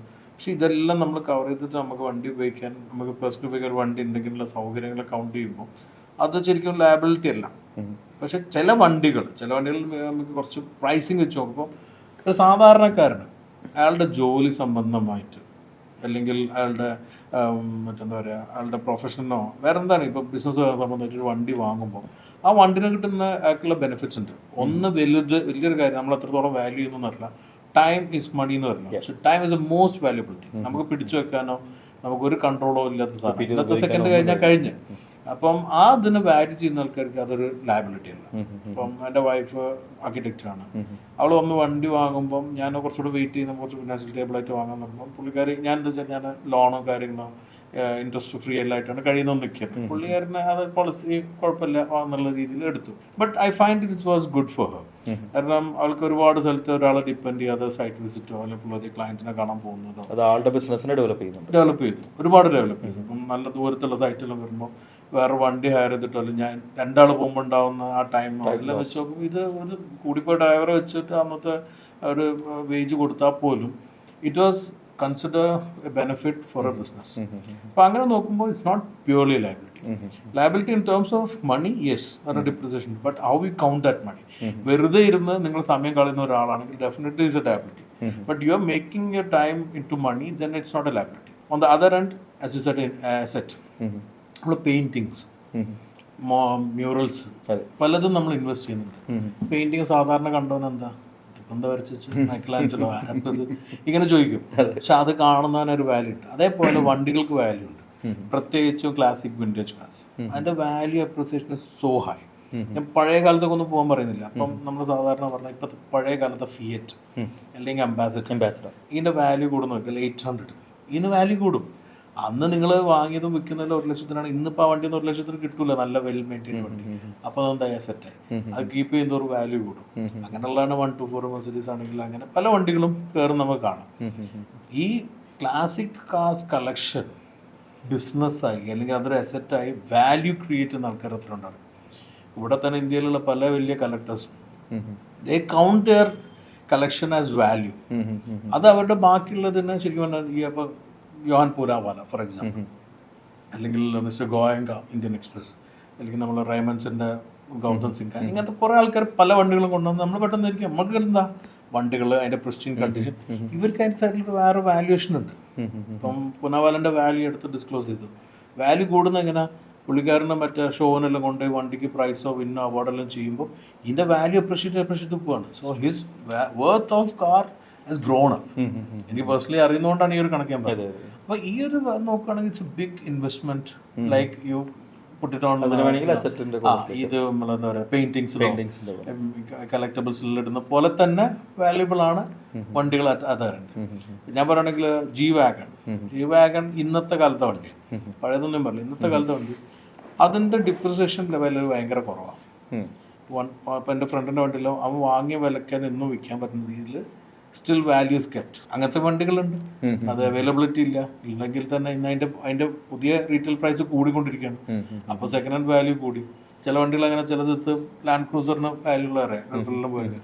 ഇപ്പോൾ അങ്ങനത്തെ വണ്ടികളും ഉണ്ട്, മനസ്സിലായില്ല. അപ്പോൾ it's all depend, but basically നോക്കിയാൽ ലയബിലിറ്റിയാണ്. നമ്മൾ പലപ്പോഴും ചിന്തിക്കുന്ന ഒരു കാര്യമാണ്, ഞാൻ ഈ വിദേശ രാജ്യങ്ങളിലൊക്കെ ടാക്സ് കുറവാണ് കാരണം അല്ലേ, കമ്പാരിറ്റീവ്ലി ആ ഒരു പെർട്ടിക്കുലർ പീസ് ഓഫ് വെഹിക്കിൾ നമ്മുടെ നാട്ടിൽ നിന്ന് വാങ്ങുവാണെന്നുണ്ടെങ്കിൽ ഭയങ്കരമായിട്ടുള്ളൊരു പ്രൈസ് ഡിഫറൻസ് അല്ലേ, അങ്ങനെയുള്ളൊരു concept. As A journalist, what is your opinion, like ഈ ഒരു ടാക്സിങ് സെറ്റപ്പ് മാറേണ്ടതുണ്ടോ, അല്ലെങ്കിൽ ഇതിൻ്റെ ഈ ടാക്സസ് എമൗണ്ട് ഒന്ന് കുറയ്ക്കുവാണെങ്കിൽ കൂടുതൽ ആളുകളിലേക്ക് ഈ നല്ല ക്വാളിറ്റി വണ്ടികൾ അല്ലേ, നമ്മുടെ റോഡ്സിൻ്റെ സേഫ്റ്റി, ഇപ്പോൾ ഒരു ആക്സിഡൻറ്റ് നടക്കുമ്പോൾ വണ്ടി എന്ന് പറഞ്ഞു കഴിഞ്ഞാൽ ജാട മാത്രമല്ലല്ലോ, നമുക്ക് ഇതിനകത്ത് സേഫ്റ്റി ഉണ്ട്, നമ്മുടെ കംഫർട്ട് ഉണ്ട്. അപ്പോൾ ശരിക്കും ഈ ടാക്സസ് കുറയ്ക്കുവാണെങ്കിൽ നമ്മുടെ നാട്ടിൽ കൂടുതൽ പ്രീമിയം കാർസുകൾ വരികയും അങ്ങനെ നോക്കുകയാണെങ്കിൽ സെയിൽ ഡബിൾ ചെയ്തിട്ട് ഈ ടാക്സിങ് ഗവൺമെന്റിന് കൂടുതൽ ബെനിഫിറ്റിലേക്കല്ലേ പോകാം. സോ ഇതിനെ അഡ്രസ് ചെയ്യുകയാണെങ്കിൽ what will be your state? എല്ലാ കൺട്രീസിലും ടാക്സ് കുറവൊന്നുമല്ല. അല്ല, ഞാൻ ചില കൺട്രി, പക്ഷെ ഞാൻ പറയുന്ന വേറെ ആസ്പെക്ട്, നമ്മൾ ഇന്ത്യയിൽ കൊടുക്കുന്ന ചില ടാക്സ് ഭയങ്കര കോൺട്രഡിക്റ്റിംഗ് ടാക്സുകളാണ്. ഇപ്പം നമ്മൾ ഇന്ത്യയിൽ വണ്ടി വാങ്ങിക്കഴിഞ്ഞാൽ, India is a one nation. നമ്മൾ കേരളത്തിൽ രജിസ്റ്റർ ചെയ്താലും പഞ്ചാബ് രജിസ്റ്റർ ചെയ്താലും ഈ വണ്ടി നമുക്ക് ഇവിടുന്ന് വിറ്റ് അങ്ങോട്ട് പോകുമ്പോൾ പിന്നെ ടാക്സ് കൊടുക്കേണ്ട കാര്യമില്ല ശരിക്കും പറഞ്ഞാൽ. നമ്മൾ അപ്പോൾ പക്ഷെ നമ്മളതല്ല സ്ഥിതി, ഓരോ സ്റ്റേറ്റ് ടാക്സ് കൊടുക്കുന്നുണ്ട്. ഇതെല്ലാം കൊടുത്തു കഴിഞ്ഞാൽ നമുക്കുള്ള റോഡോ ഫെസിലിറ്റീസോ എന്താണ്, റോഡ് സൈഡ് അസിസ്റ്റൻസ് എന്താണ്, റോഡ്സ് ഓഫീസ് അതെല്ലാം പോട്ടെ, ഞാൻ പറഞ്ഞാൽ അത് ഇമ്പ്രൂവ് ചെയ്യുന്നുണ്ടെന്ന് നോക്കി. റോഡ് സൈഡ് അസിസ്റ്റൻസ് എന്താണ്, അത് ഇൻഫ്രാസ്ട്രക്ചർ ഉണ്ട്, സേഫ്റ്റി എന്താണ്, ഇതെല്ലാം ഭയങ്കര വീക്കാണ്. അത് പുറമെ നമ്മൾ ഈ കൊടുക്കുന്ന ടോൾ എഗെയിൻ അഡീഷണൽ തന്നെ, അതിനെ വേറെ സൈഡ് ഉണ്ടാവാം. പക്ഷെ നമ്മൾ ഈ ടോളായിട്ട് കൊടുക്കുന്ന പൈസയും ഇതെല്ലാം കണക്കെടുപ്പോൾ നമ്മൾ കേരളത്തിൽ ഉദാഹരണം പറഞ്ഞാൽ, ഇപ്പം നമ്മുടെ റോഡ് കോഴിക്കോട് ഞാൻ കൊച്ചിക്ക് പോകുന്നെങ്കിൽ നമുക്ക് വരുന്നൊരു ചിലവുണ്ട്. അത് ഏകദേശം 2500-3000 രൂപ ആയിരിക്കും ഫ്യൂവൽ കോസ്റ്റ് മാത്രമായിട്ട് വരും. അതിൻ്റെ വില വേറെ വണ്ടിൻ്റെ വേറെ കാര്യങ്ങളുണ്ട്. പക്ഷെ നമ്മൾ റോഡ് വന്നു കഴിഞ്ഞാൽ നമ്മൾ പ്രതീക്ഷിക്കുന്ന ഒരു കാര്യമുണ്ട്, എന്താണ് വണ്ടിൻ്റെ വേറെണ്ടാറിനെ കുറയും, ഫ്യൂവൽ ഓൾമോസ്റ്റ് സെയിം ആയിരിക്കും, സമയം ലാഭിക്കാം എന്തായിരിക്കും. പക്ഷെ അതിൻ്റെ കൂടെ ടോള് കൂടെ വരുമ്പോൾ ഫ്യൂവലിൽ വലിയ ബെനിഫിറ്റ് ഒന്നും കിട്ടുന്നില്ല. ആകെ ഒരു അഡ്വാൻറ്റേജ് പറയുന്നത് ടോളിൽ പോകുന്നുണ്ട്, ടോളിൽ കയറുന്നുണ്ട്. ഇനി നമുക്ക് അഡ്വാൻറ്റേജ് കിട്ടുക പറഞ്ഞാൽ എന്താ, വേറെ ടയർ മാത്രമാണ്. റോഡ് നന്നാകുമ്പോൾ വണ്ടിക്കുന്ന പരിക്ക് കംപ്ലൈന്റ് ആ ഒരു ഇത് മാത്രമേ ഉള്ളൂ. അത് ശരിക്കും പറഞ്ഞാൽ നമ്മുടെ ഒരു അവകാശമാണ്. കാരണം നമ്മളെല്ലാവരും ടാക്സ് കൊടുക്കുന്നത് കിട്ടേണ്ട റോഡാണ്. ഇനി ഇപ്പോൾ ഉള്ള സ്ലാബിനെ കുറിച്ച് പറയുകയാണെങ്കിൽ, ഇപ്പോൾ നിങ്ങൾ ചോദിച്ചോ ഇങ്ങനെയാണെങ്കിൽ കുറെ കൂടെ ബെറ്റർ ടാക്സേഷനാണ്, കുറച്ചുകൂടി വണ്ടികൾ പ്രീമിയം വണ്ടികൾ അഫോർഡബിൾ ആവുമായിരുന്നു. 2020 ചില ബ്രാൻഡ്സ് ചെയ്തൊരു കാൽക്കുലേഷൻ ഉണ്ടായിരുന്നു. അതായത് പ്രീമിയം ലക്ഷറി ബ്രാൻഡ്സ് കാൽക്കുലേറ്റ് ചെയ്ത് ഇന്ത്യൻ മാർക്കറ്റ് ഈ ഒരു തോതിൽ വളരും. കാരണം India was one of the fastest developing automotive market in the world then and still. അന്ന് ചൈനനെ എല്ലാം കമ്പയർ ചെയ്ത് ഒരു പെർസെൻറ്റേജ് ഫിക്സ് ചെയ്തു. കാരണം എല്ലാവരും ലൈഫ് ബെറ്റർ ആക്കാൻ നോക്കിക്കൊണ്ടിരിക്കുന്നു. ആ ലൈഫ് ബെറ്റർ ആക്കുമ്പോൾ ഞാനിപ്പോൾ ഇന്നൊരു ചെറിയൊരു കാർ ഉപയോഗിക്കുന്നുണ്ടെങ്കിൽ ഞാൻ അടുത്ത വണ്ടി വാങ്ങുന്ന അടുത്തൊരു കാറ്റഗറിയിലേക്ക് പോകാൻ അതങ്ങനെ കയറി വരും. അങ്ങനെ നിൽക്കുമ്പോൾ ഒരു പ്രീമിയം സെഗ്മെന്റ് ലക്ഷറിയിലേക്കുള്ള മൈഗ്രേഷനും ലക്ഷറി അൾട്രാ ലക്ഷറിലേക്കുള്ള മൈഗ്രേഷനും വരണം. ആ സമയത്ത് ഒരു ടാക്സേഷൻ വന്നു. ആ ടാക്സേഷൻ വന്നപ്പോൾ പ്രൈസ് എല്ലാം കുറച്ചു കാറിൻ്റെ. അപ്പോൾ ഭയങ്കര അഫോർഡബിൾ ആയി ഫീൽ ചെയ്തു. സ്വാഭാവികമായിട്ടും കുറച്ചുകൂടി കുറഞ്ഞിട്ടുണ്ട്. അങ്ങനെ വന്ന് പെട്ടെന്ന് തന്നെ ലക്ഷറി കാർ മാർക്കറ്റിലെല്ലാം ഒരു ഗ്രോത്ത് തുടങ്ങി. പ്രത്യേകിച്ച് വലിയതല്ല, ടോപ്പ് ആൻഡ് വെഹിക്കിളിനും ശരിക്കും എഫക്റ്റ് ചെയ്യാറില്ല ഇന്ത്യ. കാരണം ഇന്ത്യയിലെ rich are always getting rich and still do. അപ്പോൾ അതങ്ങനെ തന്നെ സ്റ്റേബിൾ ആയിട്ട് അല്ലെങ്കിൽ ബെറ്റർ ആയിട്ട് പോകുന്നുണ്ട്. പക്ഷേ ഈ ഒരു എൻട്രി കാറ്റഗറി ഓഫ് ലക്ഷറി വെഹിക്കിളാണ് സാധാരണ പുതിയ ലക്ഷറി മൈഗ്രേഷനിലേക്ക് വരുന്നത്. അതിനൊരു ഗ്രോത്ത് ഉണ്ടാകുന്ന സമയത്ത് തന്നെ ഇത് മനസ്സിലാക്കി അതിൻ്റെ ഒരു ബഹളം പാർലമെന്റിൽ എന്തോ വന്ന സമയത്ത് ഇവർ പെട്ടെന്ന് ലക്ഷറി കാർ സെഗ്മെന്റ് വീണ്ടും ഒരു ടാക്സേഷൻ കൂട്ടി അതിരുന്നു അവിടെ. അപ്പോൾ ഇന്ത്യയിൽ പല ബ്രാൻഡും പ്രൊഡിക്റ്റ് ചെയ്തിരുന്ന ഒരു സെയിലുണ്ട്. ഇന്ത്യയിൽ ഒരു ഓവറോൾ 2 lakh കാർ എത്തും 2020 ആകുമ്പോൾ ലക്ഷറി കാർ സെഗ്മെൻറ്റ് എന്ന് വിചാരിച്ചിട്ട് പ്ലാൻ ചെയ്ത ബ്രാൻഡുകളുണ്ട്. അതിൽ ഒരു ബ്രാൻഡ് പ്ലാൻ ചെയ്യാന്ന് പറയുമ്പോൾ വെറും വണ്ടി ഉണ്ടാക്കി വിൽക്കുന്നത് മാത്രമല്ല, അതിൽ പ്ലാന്റിലുള്ള ലൈനപ്പ് ഇൻവെസ്റ്റ്മെൻറ്റ് മുതൽ ഓരോ ഫെസിലിറ്റി ഡീലർഷിപ്പിൽ വരെയുള്ള ഇൻവെസ്റ്റ്മെന്റ് ഉണ്ട്. അതിലൊരു ഇത്ര ബേസ് കൂട്ടും, ഷോറൂമിന്റെ ക്വാളിറ്റി വലുത്, ഈ കാൽക്കുലേഷനെല്ലാം തെറ്റി. അപ്പം വണ്ടി വാങ്ങുന്നവർ മാത്രമല്ല വണ്ടി വിൽക്കുന്നവർക്കും എഫക്റ്റ് ആയി. പല ഡീലേഴ്സും ബെയർ ചെയ്യാൻ പറ്റാത്ത പൂട്ടിപ്പോയ അവസ്ഥകളുണ്ടായിട്ടുണ്ട്. കാരണം പല സിറ്റീസിലും വലിയ വലിയ സിറ്റീസിലുള്ള ഇൻഫ്രാസ്ട്രക്ചറും അവിടുത്തെ റെന്റൽ കോസ്റ്റെല്ലാം വെച്ച് നോക്കുമ്പോൾ പിന്നെ ഇൻവെന്ററി കോസ്റ്റ് സ്റ്റോക്ക് എടുത്ത് വെച്ച് കഴിഞ്ഞു, വിൽക്കാൻ പറ്റുന്നില്ല. ഇതെല്ലാം വെച്ച് നോക്കുമ്പോൾ പലർക്കും അഫോർഡ് ചെയ്യാൻ പറ്റാതെ പൂട്ടിപ്പോയ അവസ്ഥയാണ്. അപ്പോൾ വെറും ഒരു വണ്ടി വാങ്ങുന്നതിൻ്റെ ആഗ്രഹം മാത്രമല്ല ഇതുകൊണ്ടുകൂടി കളഞ്ഞിട്ടില്ല, പല ആൾക്കാരുടെ ബിസിനസ്സാണ് കളഞ്ഞിട്ട്. അത് പിന്നെ മനസ്സിലാക്കി ഇവർക്കൊരു സ്റ്റെപ്പ് കറക്റ്റ് ചെയ്തെടുക്കാൻ ടുക്ക് ഇയേഴ്സ്. 2020 എടുക്കുന്നുള്ള പ്രതീക്ഷ ആ ഒരു മാർക്കറ്റ് 2 lakhs എന്നത് ഇപ്പോഴും 1 lakh ആയിരുന്നില്ല market. Indian car luxury segment is around 60,000 to 70,000 still. അപ്പം അതാണ് ഈ ഒരു ടാക്സേഷനോട് പറ്റിയ വലിയൊരു അബദ്ധമാണ്. അതുകൊണ്ട് പലർക്കും അഫോർഡ് ചെയ്യാൻ പറ്റാതെ. പിന്നെ അതേപോലെ തന്നെ ഇക്കണോമിക്കലിയും പലരും വീക്കായി. Mid income group still mid income group, they not growing.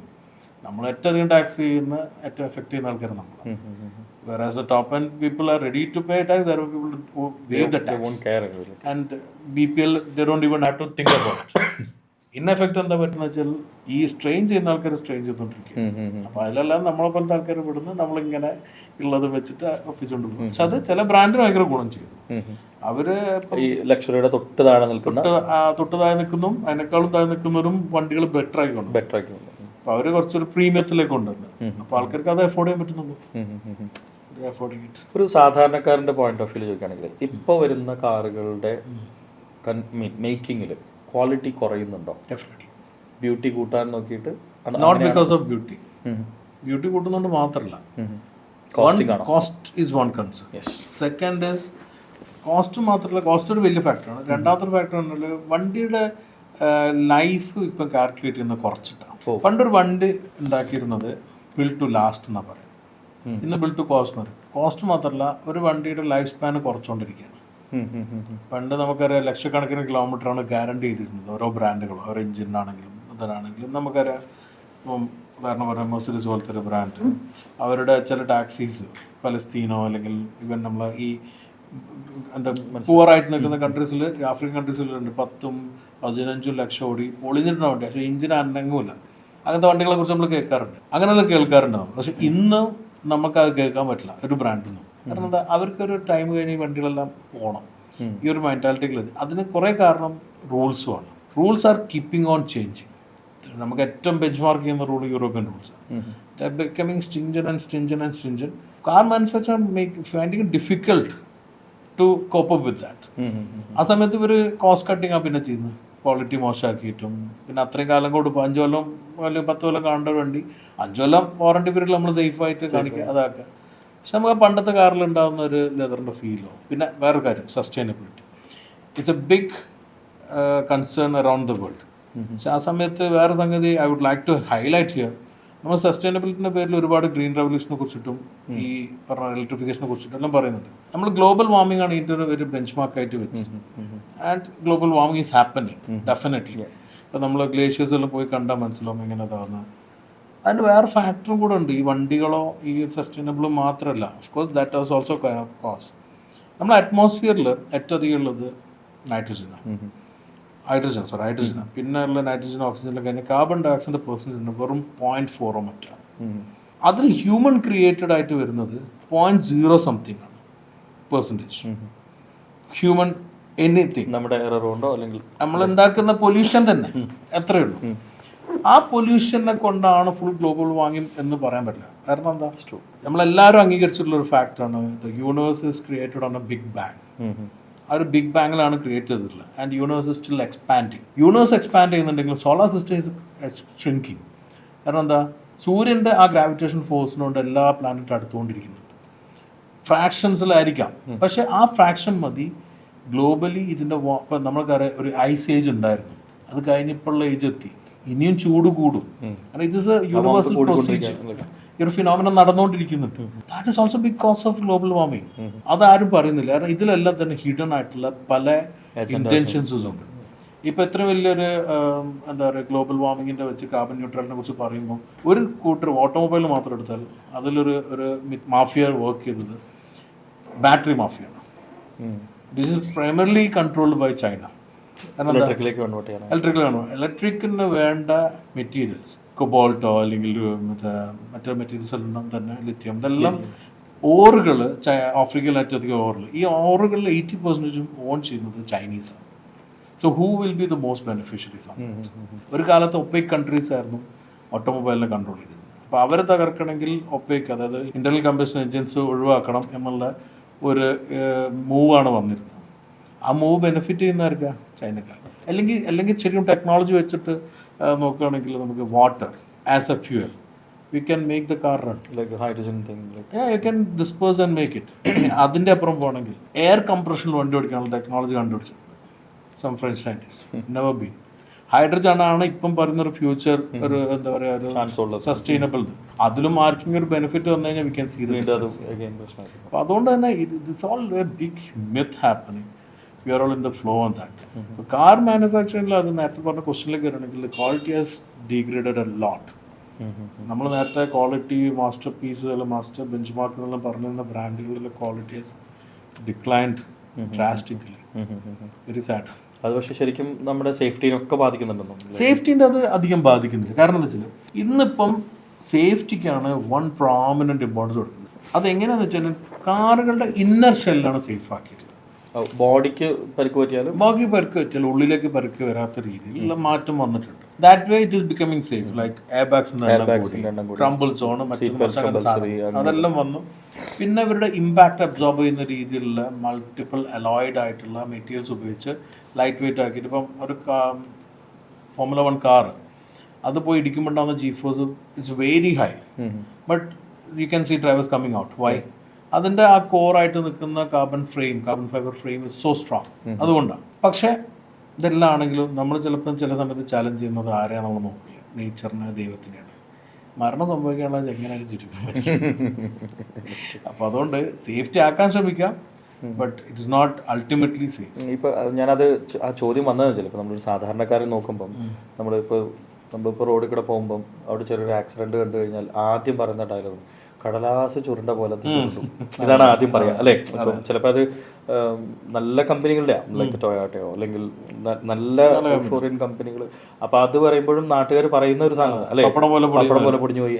അത് ശരിക്കും പറഞ്ഞാൽ ഈ പറയുന്ന ആളുകൾക്ക് വേണ്ടിയിട്ടാണ് അങ്ങനെ ആയത്. വണ്ടി നടന്നു പോകുന്ന കോസ്റ്റ് കുറയണം എന്നുള്ളത് അല്ല, കോസ്റ്റ് നടന്നു പോകുന്ന പെഡസ്ട്രിയൻസ്, സൈക്ലിസ്റ്റുകൾ എല്ലാം നമ്മളൊരു ആക്സിഡന്റ് ആകുമ്പോൾ സംഭവിക്കുമ്പോൾ ഒരു ഹ്യൂമനോ അല്ലെങ്കിൽ ആനിമൽസിനോ തട്ടുമ്പോൾ അവർക്കുള്ള പരിക്ക് കുറയ്ക്കാനാണ് ഈ വണ്ടികൾ ഔട്ടർ ഷെല്ലിൽ ഇത്രയും പപ്പടം പോലെ ആക്കുന്നത്. അത് അതിനു വേണ്ടിയിട്ട് പെഡസ്ട്രിയൻ സേഫ്റ്റി നോംസ് മീറ്റ് ചെയ്യണം. അതുകൊണ്ടാണ് അധികം വണ്ടികൾ ഇടിക്കുമ്പോൾ ശ്രദ്ധിച്ചിട്ടുണ്ടാവില്ല, ഫ്രണ്ടിൽ ഇടിക്കുമ്പോൾ ഭയങ്കരമായിട്ട് പൊളിന്നാണ്. റെയറിലൊന്നും സംഭവിച്ചില്ല എന്ന് പറയും. കാരണം റെയറിലല്ല ഇമ്പാക്ട് വരാം. റെയറിൽ പൊല്യൂഷൻ ഇമ്പാക്ട് അബ്സോർബ് ചെയ്യേണ്ട രീതിയിൽ വേറെ ട്രക്ക് വന്നിരിക്കുക അല്ലെ ബസ് വന്ന് ഇടിക്കുമ്പോൾ അത് സ്ട്രോങ് ആയിരിക്കണം. ഫ്രണ്ടിലാണെങ്കിലും ഒരു ബോഡി ഫ്രെയിം ഇത്ര വിട്ടിട്ട് ഒരു ബമ്പർ ഉണ്ടാവും, ചിലപ്പോൾ ഉള്ളിൽ നമ്മൾ കാണില്ല, അത് പൊള്ളയാണ് ആ ഭാഗം. കാരണം കുറച്ച് ചെറിയൊരു ഇമ്പാക്റ്റിൽ ശരിക്കും ആള് തെറിച്ചു പോകും. ആ ഒരു ഇമ്പാക്റ്റിൽ അത് ചിലപ്പോൾ ഒന്നും പറ്റില്ല, വണ്ടിക്ക് വലിയ വർക്കില്ല. പക്ഷെ വലിയ ഇമ്പാക്ട് വന്നാൽ പ്ലാസ്റ്റിക് തള്ളുകൊണ്ട് പൊടിഞ്ഞു പോകും. നിങ്ങൾ ഇരിക്കുന്ന ഭാഗം സേഫ് ആയിരിക്കും. അതേപോലെ പുറത്ത് പെഡസ്ട്രിയൻസ് ഒരുപാട് മരിക്കുന്ന കുറയുന്നുണ്ട്, അല്ലെങ്കിൽ പരിക്കില് ഗണ്യത കുറയുന്നുണ്ട്, വലിയ പരിക്കുകൾ കുറയുന്നു. പക്ഷെ ചില സമയത്ത് എന്താ ആളുകളുടെ സ്പീഡും കാര്യങ്ങളും ഇതെല്ലാം ഒരു പർട്ടിക്കുലർ റൂൾ ഒന്നും പറയാൻ പറ്റില്ല. കാരണം ഞാൻ അന്നൊരു ദിവസം ഒരു ആർട്ടിക്കിൾ കണ്ടിരുന്നു, ഒരു ബ്രാൻഡിന്റെ വണ്ടിക്ക് 5 സ്റ്റാർ റേറ്റിംഗ് കിട്ടി.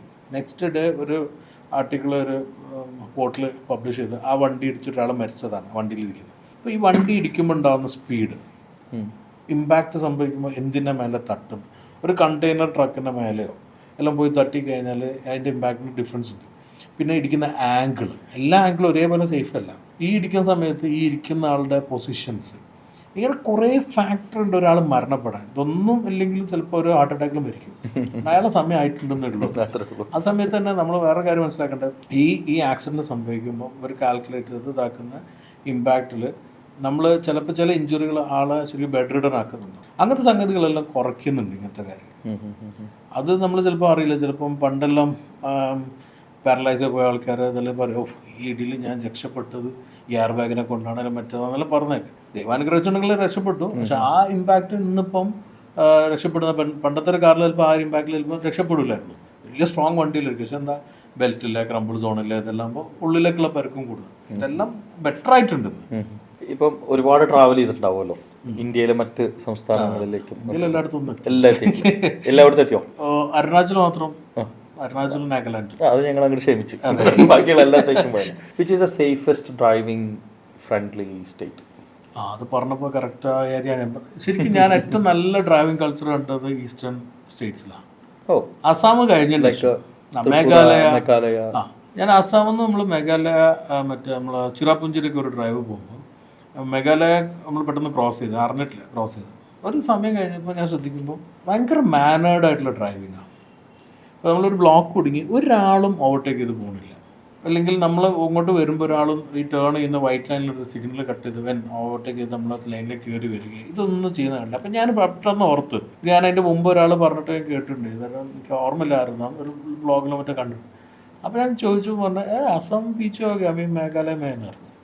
മേഘാലയ ഓൺവേർഡ്സ് ആ ഏരിയയിലെല്ലാം ഭയങ്കരമായിട്ട് ആൾക്കാർ ഡിസിപ്ലിൻഡ് ആണ്. അത് അവരുടെ കൾച്ചറിലാണ്, അവർക്ക് അത് തെറ്റിക്കാൻ തോന്നില്ല. പിന്നെ ഞാൻ കണ്ടത് ചില കയറ്റത്തിലെ ലോറി ഈ ഫാസ്റ്റ് ട്രാക്കിലെല്ലാം കയറി, അത് ഒരു കയറാത്തോണ്ടല്ല, പക്ഷെ നോക്കുമ്പോൾ അത് വെസ്റ്റ് ബംഗാളിൽ നല്ല പോണ ട്രക്കുമാണ്, ആസാം രജിസ്ട്രേഷനോ അതിന്റെ ഇങ്ങോട്ടൊക്കെ ഉള്ളതാണ്.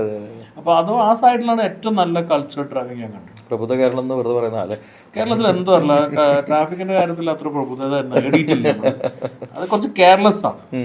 കെയർലെസ് നമുക്ക് നമ്മളടക്കം, ഞാനടക്കമുള്ള പറയുന്നത് നമ്മൾ കുറച്ച് കേരളത്തിൽ ഓക്കെ നമുക്കറിയാം നമ്മൾ വണ്ടിക്ക് ഇതുണ്ടല്ലോ എന്ന് വിചാരിച്ച് നമ്മൾ വിദേശത്തൊക്കെ പോയ നല്ല കുട്ടികളായിട്ട്. പിന്നെ അതാ ഞാൻ പറഞ്ഞത്, ഞങ്ങളത് പുറത്തെല്ലാം പോയി നെക്സ്റ്റ് ഡേ ഓൺ അടിക്കരുത്, നമ്മളിതാക്കരുത്, ആരെങ്കിലും ഇങ്ങോട്ട് വന്നാലും നമ്മൾ ക്ഷമിക്കരുത്, ഒരു ദിവസം അല്ലെങ്കിൽ 2 കിലോമീറ്റർ അപ്പോഴേക്കും നമ്മൾ പഴയ പോലെ ആവും. അങ്ങനെയാണ് സിറ്റുവേഷൻ.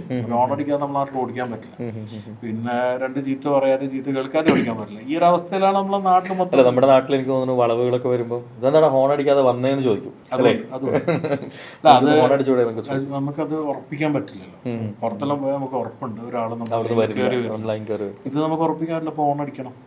പിന്നെ ഈ മെയിൻ റോഡുകൾ അല്ലെങ്കിൽ അതിനുള്ള വീതി ഉണ്ടാവില്ല.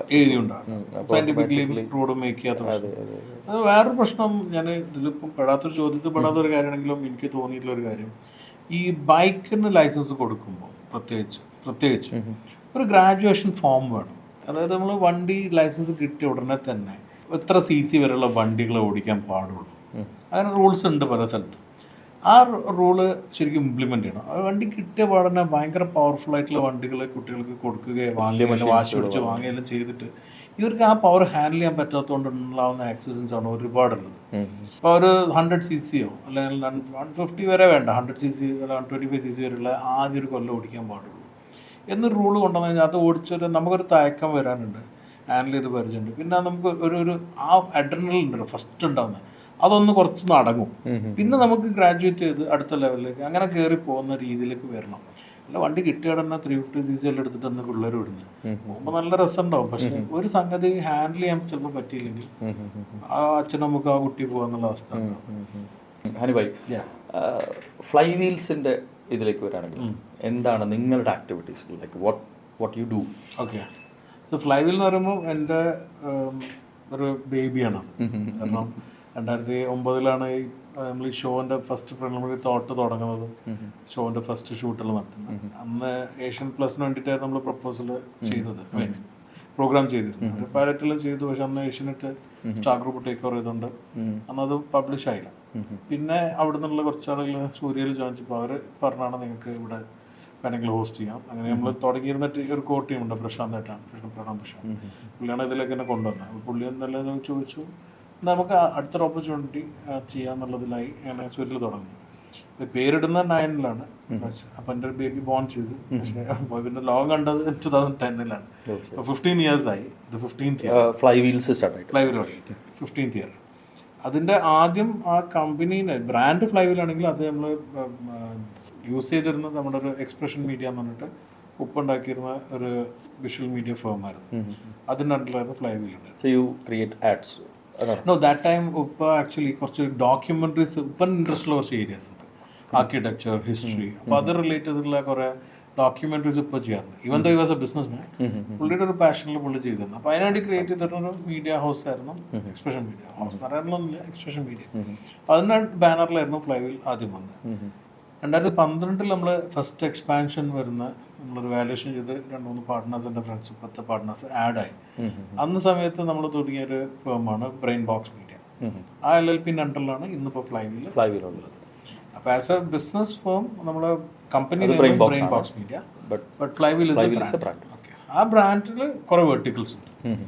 Main vertical or the face is media, automotive media. Specific അതാണ് കോർ, അതാണ് face. Core in the sense നമ്മൾ ആളുകൾ അറിയുന്ന ഏരിയ. അത് നമ്മൾ TV ഷോ ആയിട്ട് തുടങ്ങി, ഏഷ്യനെറ്റിൽ സൂര്യയിൽ തുടങ്ങി, ഏഷ്യനെറ്റിൽ വന്നു. പിന്നെ അത് നമ്മൾ സ്റ്റാർ വിജയ്, സുവർണ, സൗത്തിലെ 3 മേജർ ആദ്യമായിട്ട് വന്നത്. യെസ്, ഹോട്ട്സ്റ്റാറിൽ അന്നത്തെ one of the first OTT ആണ്. അതിൽ ഒരു ഓട്ടോ ഷോ ആയിട്ട് തുടങ്ങുന്നത് നമ്മളാണ്. ഹോട്ട്സ്റ്റാറിൽ ഇപ്പോൾ നോക്കിയാലും കാണാം ഫ്ലൈ വീലേ ഉള്ളൂ ഒരു ഓട്ടോ പ്രോഗ്രാം. അത് കഴിഞ്ഞ ശേഷം നമ്മൾ പിന്നെ ഒന്നുകൂടെ എക്സ്പാൻഡ് ചെയ്ത് കുറച്ച് അസോസിയേഷനിൽ വന്നിട്ട് ഒരു സിനിമാറ്റിക്സ് ഫോമിൽ നിന്ന് തുടങ്ങി. അതിപ്പോൾ നമ്മൾ 15 വർഷം, ഇത് 15th year ഫ്ലൈ വീൽ. അപ്പോൾ അപ്പോഴേക്കും നമ്മൾ 2-3 വെർട്ടിക്കൽസും കൂടെ കൊണ്ടുവന്നു. കാരണം മീഡിയക്ക് ഒരുപാട് ലിമിറ്റേഷൻസും അതുപോലെ തന്നെ കൺട്രോൾസ് എല്ലാം ഉണ്ട്. അതിൻ്റെ കുറേ എത്തിക്സും ഉണ്ട്.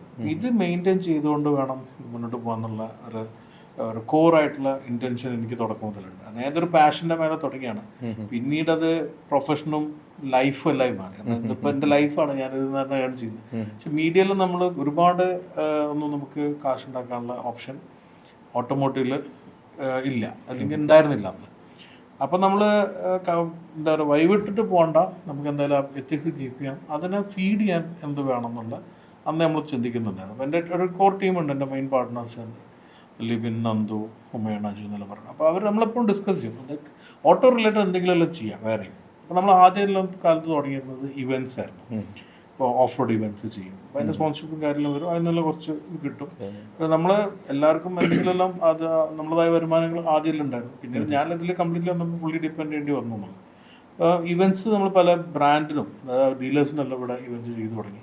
അവരുടെ സോഷ്യൽ മീഡിയ ഹാൻഡിൽ ചെയ്യാറുണ്ടായിരുന്നു. ഇതെല്ലാം ഓരോരോ വെർട്ടിക്കൽസ് ആയിട്ട് നമ്മൾ ചെയ്തു തുടങ്ങി. ഇതെല്ലാമായിരുന്നു നമ്മുടെ ഫസ്റ്റ് റവന്യൂ. പിന്നീട് നമ്മളൊരു വർക്ക്ഷോപ്പ് അല്ലെങ്കിൽ ഗാരേജ്, ഒരു ഫോമിലൊരു സാധനം ആദ്യം ആലോചിച്ചു.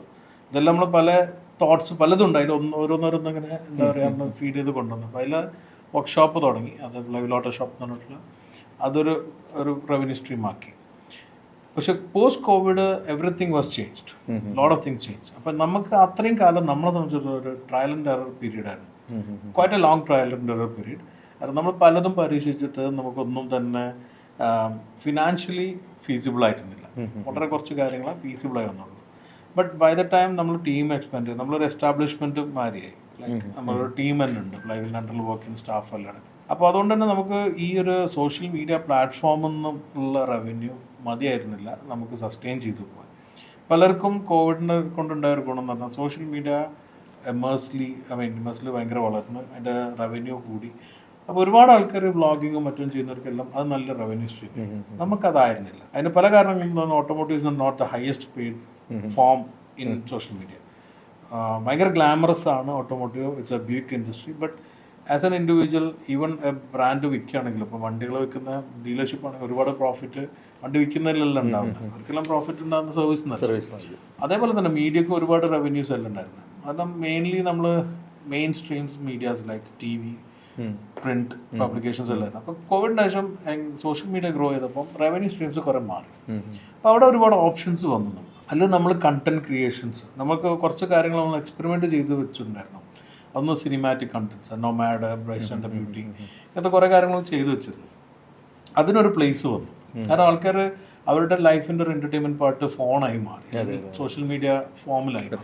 ഇപ്പോൾ ഇപ്പോഴാണെങ്കിൽ ഒരുപാട് ആൾക്കാർ ടി വിയിൽ കേബിൾ കണക്ഷനിലല്ല കാണുന്നത്, ഇൻ്റർനെറ്റിലൂടെ. അങ്ങനെ വന്നപ്പോൾ അതിൻ്റെ ഒരു പൊട്ടൻഷ്യൽ വന്നു. നമ്മളത് എക്സ്പ്ലോർ ചെയ്യാൻ തുടങ്ങി. നമുക്ക് അങ്ങനെ ഒരു വെർട്ടിക്കൽ ഓപ്പൺ ആയി. നമ്മളതിൽ ഒരു പ്രൊഡക്ഷൻ ഹൗസ് എന്നുള്ള രീതിയിൽ കമ്പനീസിനുള്ള വീഡിയോസും അവരുടെ വൈറ്റ് ലേബിൾ കണ്ടൻസ്, അത് ടി വി സി ഉണ്ട്, ഡി വി സി ഉണ്ട്, ഇതെല്ലാം ക്രിയേറ്റ് കൊടുക്കുന്ന വേർട്ടിക്കൽ. കാരണം ടീമും ക്രിയേറ്റീവ് സൈഡുള്ളതുകൊണ്ട് അത് പറ്റി. That has become a very strong back and for us. അപ്പോൾ അങ്ങനെ 3-4 വേർട്ടിക്കൽസിലേക്ക് നമ്മൾ എക്സ്പാൻഡ് ചെയ്ത് ഫ്ലൈവീൽ ആസ് എൻ എൻറ്റിറ്റി ഇപ്പോൾ നമ്മൾ one of the largest auto media in South, concentrating only automobile. അപ്പോൾ അതിലാണ് നിൽക്കുന്നത്. ഇപ്പോൾ നമ്മൾ 15 ആയതുകൊണ്ട് കുറച്ചുകൂടി എക്സ്പാൻഷൻ പ്ലാൻസ് ഉണ്ട്. ഇതിൻ്റെ ഇടയ്ക്ക് ഞങ്ങൾ മിഡിൽ ഈസ്റ്റിലും കൂടെ തുടങ്ങിയിട്ടുണ്ട്. Flywheel international middle east content cater ചെയ്യുന്ന രീതിയിൽ. പ്ലസ് കന്നഡ, ഫ്ലൈവീൽ കന്നഡയുണ്ട്. Going well. പക്ഷേ സ്റ്റിൽ മിഡിൽ ഈസ്റ്റിലും ഞാൻ തന്നെയാണ് ചെയ്യുന്നത്. അത് ഇംഗ്ലീഷിലാണ്. കന്നഡൻ്റെ ഒരു ടീം മെമ്പറുണ്ട്, Srikanth. Is also the business development officer. യുഎഇയിൽ എനിക്ക് തോന്നുന്നു ഒരുപാട് ചൈനീസ് കാർസുകൾ ഇപ്പോൾ ഒരുപാട് ലൈക്ക് ബ്യൂട്ടിഫുൾ ആയിട്ടുള്ള കുറേ കാറുകൾ. എക്സാക്ട്ലി. അപ്പോൾ ഈ ചൈനീസ് വണ്ടികൾ ഇറങ്ങിയ സമയത്താണ് എനിക്ക് കുറേ ഒരു കൺഫ്യൂഷൻ വന്നു തുടങ്ങി. നമ്മൾ ഇവിടെ ഇന്ത്യയിൽ എക്സ്പെരിമെൻറ്റ് ചെയ്യാൻ പറ്റുന്നില്ല, നമുക്ക് എക്സ്പീരിയൻസ് ചെയ്യാൻ പറ്റില്ല വണ്ടികൾ, കാരണം ഇന്ത്യയിൽ ഇറങ്ങുന്നില്ല. പക്ഷേ നമ്മുടെ നാട്ടിലുള്ള നമ്മളെ സുഹൃത്തുക്കളും ബന്ധുക്കളും എല്ലാം ജാപ്പനീസ് വണ്ടികളും കൊറിയൻ വണ്ടികളും വാങ്ങുന്നത് നിർത്തി ചൈനീസ് വണ്ടികൾ വാങ്ങാൻ തീരുമാനിക്കുമ്പോൾ അഭിപ്രായം ചോദിക്കാൻ തുടങ്ങിയപ്പോൾ നമുക്ക് അറിയുന്നില്ല. അപ്പോൾ ഞാനൊന്ന് റീതിങ്ക് ചെയ്തു. നമ്മൾ വണ്ടീനെ കുറിച്ച് സംസാരിക്കുന്ന ഒരു കേരളത്തിന് മാത്രം ആവാൻ പാടില്ല, അല്ലെങ്കിൽ ഇന്ത്യക്ക് മാത്രം ആവാൻ പാടില്ല. നമ്മൾ വേൾഡ് കാർ ജൂറി മെമ്പറാണ്. അപ്പോൾ എന്തുകൊണ്ട് ഞാൻ ഒന്നുകൂടെ എൻ്റെ ഒരു ബാൻഡ് എടുത്ത് കൂട്ടിക്കൂടാം എന്നുള്ള തോട്ടെന്നാണ് ആക്ച്വലി ഞാൻ മിഡിൽ ഈസ്റ്റ് തുടങ്ങാൻ വെച്ചത്. അപ്പോൾ ഒരുപാട് വണ്ടികൾ നമ്മൾ അറിയാത്തത് കിടക്കുകയാണ് ഇപ്പോൾ പുതിയത് മാർക്കറ്റ്. അത് എക്സ്പ്ലോർ ചെയ്തപ്പോൾ ശരിക്കും പറഞ്ഞാൽ നല്ല വണ്ടികൾ ഉണ്ടാക്കേണ്ടവർ ഒരുപാട് നമ്മൾ ആൾക്കാർ വാങ്ങുന്നുണ്ട്. അതായത് കോസ്റ്റ് 10 കൊല്ലമല്ലേ വാറണ്ടി കൊടുക്കുന്നത്, അതിൻ്റെ ഇടയ്ക്ക് കേടായാലും പോട്ടെ, യൂസ് ആൻഡ് ത്രോ എന്നുള്ള മതി എന്ന് ചിന്തിക്കുന്ന രീതിയിൽ കാർ ലൈഫിലേക്ക് ആൾക്കാർ മാറും. ഫെസിലിറ്റീസും ഭയങ്കരമായിട്ട് ഒരുപാട് നല്ല ഫെസിലിറ്റീസ് ഉണ്ട്. അതാണ് ചൈനയുടെ ഒരു പോയിന്റ്. അതാണ് ചൈന അതുകൊണ്ടായിരിക്കും. പക്ഷേ അത്തരം കാറുകൾ നമ്മുടെ ഇന്ത്യൻ മാർക്കറ്റിലോട്ട് വരാത്തത് ഒരു കണക്കിന് നല്ലതാണ് വരാത്തത്. ആണോ? Why? Mainly because China's intention in everything is to disrupt everything. Disrupt ചെയ്ത് ഗ്രോ ചെയ്യാന്നുള്ളതാണ്. അപ്പോൾ അവർ മതി എന്നുള്ളൊരു തോട്ടിലാണ് അവരെല്ലാം ചെയ്യുന്നത്. അല്ലെങ്കിൽ മെജോറിറ്റി അവരുടെ മൊണോപ്പൊളി കൊണ്ടുവരാൻ മറ്റുള്ള എല്ലാ ബ്രാൻഡുകളും ഔട്ടാക്കിയിട്ട് അത് is not good. It's not ഇനി ഹെൽത്തി ആയിരിക്കില്ല. അപ്പോൾ നമ്മൾ മൊണോപ്പൊളിസ്റ്റിക് സിറ്റുവേഷൻ ഉണ്ടാവരുതെന്ന് പറയുന്ന പോലെ തന്നെയാണ് ഇത്. മൊണോപ്പൊളി ഒരിക്കലും ഗുണമില്ലല്ലോ. ഒരു കോമ്പറ്റീറ്റീവ് മൈൻഡ് സിറ്റുവേഷനാണ് വേണ്ടത്. ചൈനയുടെ ഒരു രീതി അതല്ല. അപ്പോൾ അതുകൊണ്ട് ഞാൻ വേണ്ടെന്ന് പറഞ്ഞു. രണ്ടാമത്തെ കാര്യം വെച്ചാൽ ചൈനയിൽ അൾട്ടിമേറ്റ്ലി ചൈനയിൽ ഉണ്ടാക്കുന്ന വണ്ടികളുടെ പൈസ ചൈന ബ്രാൻഡ്സിനൊക്കെ പോകും. ഇന്ത്യയിൽ ഒരുപാട് മാനുഫാക്ചേഴ്സ് ഇന്ത്യയിൽ സ്പെൻഡ് ചെയ്യുന്നവരുണ്ട്, ഇന്ത്യയിൽ പണി ഉണ്ടാക്കുന്നത്. അപ്പോൾ ഈവൻ ഇന്ത്യയിൽ വന്നിട്ടുള്ള പല യൂറോപ്യൻ ബ്രാൻഡ് ഇന്ത്യൻ സബ്സിഡിയറീസ് ആയി നിൽക്കുമ്പോൾ അവർ മേക്ക് ചെയ്യുന്ന പണി കുറേ ഇന്ത്യയിൽ തന്നെ നിൽക്കുന്നുണ്ട്. ചൈനയിൽ വന്നു കഴിഞ്ഞാൽ അവരൊരിക്കലും ആ രീതിയിൽ ചെയ്യില്ല. പക്ഷേ അവരുടെ ആ ടെക്നോളജിയും അവരുടെ ആ ഒരു സാധനത്തിലേക്ക് നമുക്ക് ബീറ്റ് ചെയ്യാൻ പറ്റുമോ? കാരണം ഓട്ടോമോട്ടീവിൽ ചൈനക്ക് ഒരുപാട് മുന്നേറാൻ പറ്റുന്നുണ്ടെങ്കിലും still they are not the epitome of automotives. അവരുടെ ഏറ്റവും വലിയ ഗുണം ഞാൻ കണ്ട അഡാപ്റ്റേഷൻ ഫാസ്റ്റാണ്. എന്തെങ്കിലും ഒന്ന് കാണിച്ചു കൊടുത്ത് അഡാപ്റ്റ് ചെയ്യും പെട്ടെന്ന്. അതിന് ഒരു സെക്കൻഡ് തോട്ടില്ല. Whereas Europeans they develop it. അവർ ഡെവലപ്പ് ചെയ്ത് അവരുടെ ടെസ്റ്റിംഗ് ടൈമും അവർക്ക് എന്താ പറയുക, അവരുടെ ക്വാളിറ്റി ടൈം ഉണ്ടല്ലോ, എൻഡ്യൂറൻസ് ടൈം, അത് കുറച്ച് ഹൈ ആണ്. അതിപ്പോൾ അവർ കോമ്പറ്റീവ്ലി കുറയ്ക്കുന്നുണ്ട്. ഒരു വണ്ടി ഉണ്ടാക്കാൻ turn around time 5 to 6 years ആയിരുന്നു ഉണ്ടായിരുന്നത്. അത് ചൈനീസിൻ്റെ 1 to 2 yearsലേക്കാണ് ചൈനീസ് കൊണ്ടുവന്നത്. കാരണം അവരെല്ലാം അഡോപ്റ്റ് ചെയ്ത് പെട്ടെന്ന് ചെയ്യും. വേറെ വന്നു കഴിഞ്ഞാൽ വാറണ്ടി ഇല്ല, നമുക്ക് അപ്പം നോക്കാന്നുള്ള ഒരു ആറ്റിറ്റ്യൂഡ്. ഇതിപ്പോൾ ത്രെട്ടായി വന്നപ്പോൾ യൂറോപ്യൻസ് എല്ലാം പ്രൊഡക്ഷൻ ടൈമും അല്ലെങ്കിൽ അവരുടെ വണ്ടിയുടെ ടേൺ അറൗണ്ട് ടൈമെല്ലാം കുറച്ച് തുടങ്ങുന്നുണ്ട്. സോ അൾട്ടിമേറ്റ്ലി ഈ ചൈനയുടെ ഒരു ഡോമിനൻസ് വരാതിരിക്കുന്നത് നല്ലതെന്ന് ഞാൻ പറഞ്ഞു. നേരത്തെ പറയുന്നതിൽ വേൾഡ് കാർ ജൂറി മെമ്പറാണെന്നുള്ള ഒരു കമൻറ്റ് അല്ലെങ്കിൽ സ്റ്റേറ്റ് വന്നു. അവിടെ എന്താണ് താങ്കളുടെ ആക്ടിവിറ്റീസ് ലൈക്ക് വാട്ട് ഈ stands for? Okay, so world car awards എന്നാണ് അതിൻ്റെ പേര്. അതൊരു കനേഡിയൻ ബേസ്ഡുള്ള ഓർഗനൈസേഷനാണ്. അതിൻ്റെ ഒരു ഫോം എന്താ വെച്ചാൽ മാക്സിമം എല്ലാ കൺട്രിയിൽ നിന്നും ഞാൻ പറയില്ല, ഏറ്റവും അധികം എല്ലാ കൺട്രീസിൽ നിന്നുള്ള ജേർണലിസ്റ്റുകളുള്ള ഒരു ബോഡിയാണ്. ഏകദേശം 125 ഉണ്ടായിരുന്നത്. ഇപ്പോൾ കുറച്ചുകൂടി മെമ്പേഴ്സിന് ഇത്തവണ കൂട്ടിയിട്ടുണ്ട്. ഇന്ത്യയിൽ നിന്നുള്ള ഒരാളും കൂടെ ആഡ് ആയിട്ടുണ്ട്. അപ്പോൾ എത്ര പേരുണ്ട്? ഇന്ത്യയിൽ നിന്നും 7 പേര്, ഇപ്പോൾ 6 പേരായിരുന്നു. അതിൽ ഞാനൊരാളാണ്. ഇപ്പോൾ 7 പേരുണ്ട്. സൗത്തിൽ നിന്നും ഞാൻ മാത്രമേ ഉള്ളൂ. ഇതിൽ മെയിൻലി എന്താ വെച്ചാൽ ഒരു വർഷം ഇറങ്ങുന്ന എല്ലാ വണ്ടികളൊന്നും പറയാൻ പറ്റില്ല. കാരണം എല്ലാ മാർക്കറ്റിലും പല വണ്ടികളും ഇൻഡിവിജ്വലി ഇറങ്ങാറുണ്ട്, ഐ മീൻ ലോക്കലി ഇറങ്ങാറുണ്ട്. അതിനല്ലാതെ ഒരു മേജർ 3 മാർക്കറ്റിൽ ഇറങ്ങുന്ന എല്ലാ വണ്ടികളും ടെസ്റ്റ് ചെയ്ത് അതിന്ന് ഷോർട്ട് ലിസ്റ്റ് ചെയ്യുന്ന വണ്ടികൾ നമ്മൾ സെലക്ട് ചെയ്തിട്ട് ഏറ്റവും ബെസ്റ്റ് ഓരോ സെഗ്മെൻറ്റൈസ് ചെയ്തിട്ടുള്ള വണ്ടികൾ സെലക്ട് ചെയ്യുന്ന ഒരു ബോഡിയാണ് അതിന് അവാർഡ്. ഇപ്പോൾ world car award, main award. World urban car ഉണ്ടാവും, വേൾഡ് പെർഫോമൻസ് കാർ ഉണ്ടാവും, ലക്ഷറി കാർ ഉണ്ടാവും, ഇലക്ട്രിക്, നേരത്തെ ഗ്രീൻ കാർ എന്ന് പറഞ്ഞാൽ ഇപ്പോൾ ഇലക്ട്രിക് കാർ എന്ന് പറയുന്നത്. അതിലങ്ങനെ ചൈനീസ് വണ്ടി അതൊന്നുമില്ല. പ്രോമിനൻ്റ് ആയിട്ടുള്ള മേജർ 3 മാർക്കറ്റിൽ പ്രസൻസ് ഉണ്ടാവും. അതിലിപ്പം ഇപ്പോൾ ചൈനീസും വന്നു തുടങ്ങിയിട്ടുണ്ട്. ഇപ്പോൾ BYD, അതുപോലെ GLE എല്ലാം കഴിഞ്ഞ തവണ ജൂറിയിലുണ്ടായിരുന്നു. ഇപ്പോൾ ഈ world car award Canadian based ആണെങ്കിലും ഇതിൻ്റെ ഒരു മെയിൻ ഇവന്റ് നടക്കുന്ന US LAയിലാണ്, ലോസ് ആഞ്ചലസിലാണ്. LA ടെസ്റ്റ് ഡ്രൈവ് എന്ന് പറയും. അപ്പോൾ അവിടെയാണ് ഏറ്റവും അധികം മെമ്പേഴ്സ്, ജൂറി മെമ്പേഴ്സ് വന്ന വണ്ടികൾ, കാരണം കഴിയുന്ന അത്രയും വണ്ടികൾ ആ ഒരു 3 ഡേ ടെസ്റ്റ് ഡ്രൈവിന് അവിടെ അറേഞ്ച് ചെയ്യും. അപ്പോൾ നമുക്ക് മിസ്സാവുന്ന വണ്ടി, ഇപ്പോൾ എല്ലാ വണ്ടികളും നമുക്ക് ഓടിക്കാൻ ഇവിടുന്ന് ഇന്ത്യയിൽ നിന്നിട്ടോ അല്ലെങ്കിൽ ട്രാവൽ ചെയ്ത് So you can able to drive the yeah we'll be driving all this and you can feel the car. we can feel, we can experience, we can study about our ചിലപ്പോൾ representatives ഉണ്ടാകുമ്പോൾ ചോദിക്കുക, മനസ്സിലാക്കുക. അപ്പം നമ്മൾ വണ്ടി ഓടിക്കാതെ vote ചെയ്യാനുള്ള right നമുക്കില്ല. ഒരു വണ്ടി നമ്മളെ ഇഷ്ടം കൊണ്ടൊന്നും നമുക്ക് ചിലപ്പം വോട്ട് ചെയ്യാൻ പറ്റില്ല. പിന്നെ നമ്മൾ ഓടിച്ചതിൻ്റെ പ്രൂഫ് എല്ലാം വേണം. സാധാരണ ഒരു വോട്ടിംഗ് രീതിയല്ല, കുറച്ചുകൂടി വെൽ ഓർഗനൈസ്ഡ് ആണ്. KPMG ആണ് ഇവരെ ഓഡിറ്റിംഗ് ഫേം. അപ്പോൾ അവരാണ് എൻഡ് റിസൾട്ട് എല്ലാം പബ്ലിഷ് ചെയ്യുക. അപ്പോൾ അതിൻ്റെ മെമ്പറിൽ ഒരാളാണ് ഞാൻ. വളരെ സെലക്റ്റീവായിട്ടുള്ള ജേർണലിസ്റ്റുകളല്ല, ഏറ്റവും അധികം മെമ്പേഴ്സുള്ള US നിന്ന്, പിന്നെ യൂറോപ്പിൽ, ജർമ്മനിയിൽ നിന്ന്, UK നിന്ന്, പിന്നെ ചൈനയിൽ നിന്നാണ് ഏറ്റവും അധികം മെമ്പേഴ്സ്. ഇന്ത്യയിൽ നിന്ന് 6 ആയിരുന്നു. ഇപ്പോൾ ഇത്തവണ കഴിഞ്ഞ തവണ മുതൽ 7 ആൾക്കാർക്ക് സ്പേസ് കിട്ടിയിരുന്നു. India is growing that. ഇന്ത്യയിൽ നിന്നുള്ള മാനുഫാക്ചർ ചെയ്തിട്ടുള്ള വണ്ടികളും എത്തിയിട്ടുണ്ട്. അത് 3 പ്രോമിനന്റ് മാർക്കറ്റ്. അത് സ്പെസിഫിക് ഓൺലി ഫോർ കാർസ് ആണോ? ലൈക്ക് യാ ഓൺലി ഫോർ കാർസ്. അതിൽ ഇപ്പോൾ സെഡാൻ ആയാലും എല്ലാം ഉണ്ട്. 2 വീലേഴ്സിനുള്ള വേറൊരു ബോഡി ഉണ്ട്, പക്ഷെ അത് ഇങ്ങനെ എത്രയും ഗ്ലോറിഫൈഡ് ആയിട്ടോ അല്ലെങ്കിൽ ഒന്നും വന്നില്ല. പിന്നെ ട്രക്സിനുള്ളതുണ്ട്, പക്ഷെ അത് യൂറോപ്പിലാണ്. European truck of the year ഉണ്ട്. ട്രക്ക് ഓഫ് ദി ഇയർ എന്ന് പറഞ്ഞാൽ കൊടുക്കുന്ന അവാർഡ് അത് ഭയങ്കര സ്ട്രോങ് ബോഡിയാണ്. അപ്പോൾ അത് യൂറോപ്യൻ ട്രക്സ് ആണ് മെയിൻലി ഹൈലൈറ്റ് ചെയ്യുന്നത്. ഇതിന്റെ പേര് വേൾഡ് കാർ അവാർഡ്സ്, WCOT എന്ന് പറയും. World car of the year എന്നാണ്. പക്ഷേ ഇതിന്റെ ഓർഗനൈസേഷൻ വേൾഡ് കാർ അവാർഡ്സ്. നമ്മുടെ നാട്ടിലോട്ട് തന്നെ തിരിച്ചു വരാണെങ്കിൽ നമ്മൾ ഇന്റർനാഷണലിലൊക്കെ പോയി LAയിലൊക്കെ എത്തി നമ്മൾ നാട്ടിലോട്ട് വരാം. ഇവിടെ ഞാൻ കാണുന്ന, ഇപ്പോൾ ഞാൻ കുറേ കൂടുതലും ബിസിനസ്സുകാരായിട്ടും സ്റ്റുഡൻസ് ആയിട്ടൊക്കെയാണ് കൂടുതലും സഹവാസം. ഷോഫിന് വേണ്ടി വണ്ടി എടുക്കുക എന്നുള്ള ഒരു ട്രെൻഡ് എന്ന് വെച്ചാൽ, ഞാനൊരു ബിസിനസ്സുകാരനാണ്, അപ്പോൾ എനിക്ക് നല്ല ബിസിനസ്സൊക്കെ ഉണ്ട് എന്നൊന്ന് എനിക്ക് 4 ആളെ കാണിക്കണം. അതിനുവേണ്ടി ഞാനൊരു ലക്ഷറി കാർ എടുക്കുന്നതിനോടുള്ള താങ്കളുടെ ഒരു അഭിപ്രായം? ഞാൻ അതിനെ മോശമായിട്ട് കാണാനില്ല, വെറും മോശമായിട്ട് കാണുന്നില്ല. ഇൻഡിവിജ്വൽസിന്റെ ഉള്ളിലുള്ള കാര്യങ്ങൾ നമുക്ക് എന്താണെന്ന് വിലയിരുത്താൻ പറ്റില്ല. റിയൽ പാഷനേറ്റ് ആയിട്ടുള്ള ആൾക്കാരുണ്ടാവും, കുറച്ച് ഇഷ്ടമുള്ള ആൾക്കാർ. ചിലപ്പോൾ നിങ്ങൾ പറഞ്ഞാൽ ഷോ ഓഫിന് വേണ്ടി മാത്രം വണ്ടി എന്താണെന്ന് അറിയുന്ന കൂടെ അല്ലാത്ത ആൾക്കാർ. അതിൻ്റെ ഒരു ആസ്പെക്ട് എന്താ വെച്ചാൽ, ഇപ്പം നമ്മൾ ബിസിനസ്സുകാരായിട്ട് ഉള്ള ആൾക്കാർ, ബിസിനസ്സുകാർ എന്തിനാണ് ഷോ ഓഫ് ചെയ്യുന്നതെന്ന് പോലെ ഇരിക്കും. ചില ആൾക്കാർ ഷോ ഓഫ് ചെയ്യുന്നുണ്ടെങ്കിൽ അത് അവരുടെ ബിസിനസ് ഗ്രോ ചെയ്യാൻ. ചില ആൾക്കാർ ഷോ ഓഫ് ചെയ്യുന്നുണ്ടെങ്കിൽ അത് അവർക്ക് ചില സക്സസ് കാണിക്കാനായിരിക്കും. അവർ ഇത്രയും കഷ്ടപ്പെട്ടിട്ടായിരിക്കും ചിലപ്പോൾ ഈ ഒരു ലെവലിലേക്ക് എത്തിയിട്ടുണ്ട്. അപ്പം എനിക്ക് I want to tell the world I became successful. അത് ഉള്ളിലുള്ള ഒരു നീഡാണ് അയാളെ തൃപ്തിപ്പെടുത്തേണ്ടി വരും. കാരണം അത് അയാളുടെ സെൽഫ് സാറ്റിസ്ഫാക്ഷൻ ആണ് അയാളെ പിന്നെയും ഗ്രോ ചെയ്യാൻ ഉപയോഗിക്കും.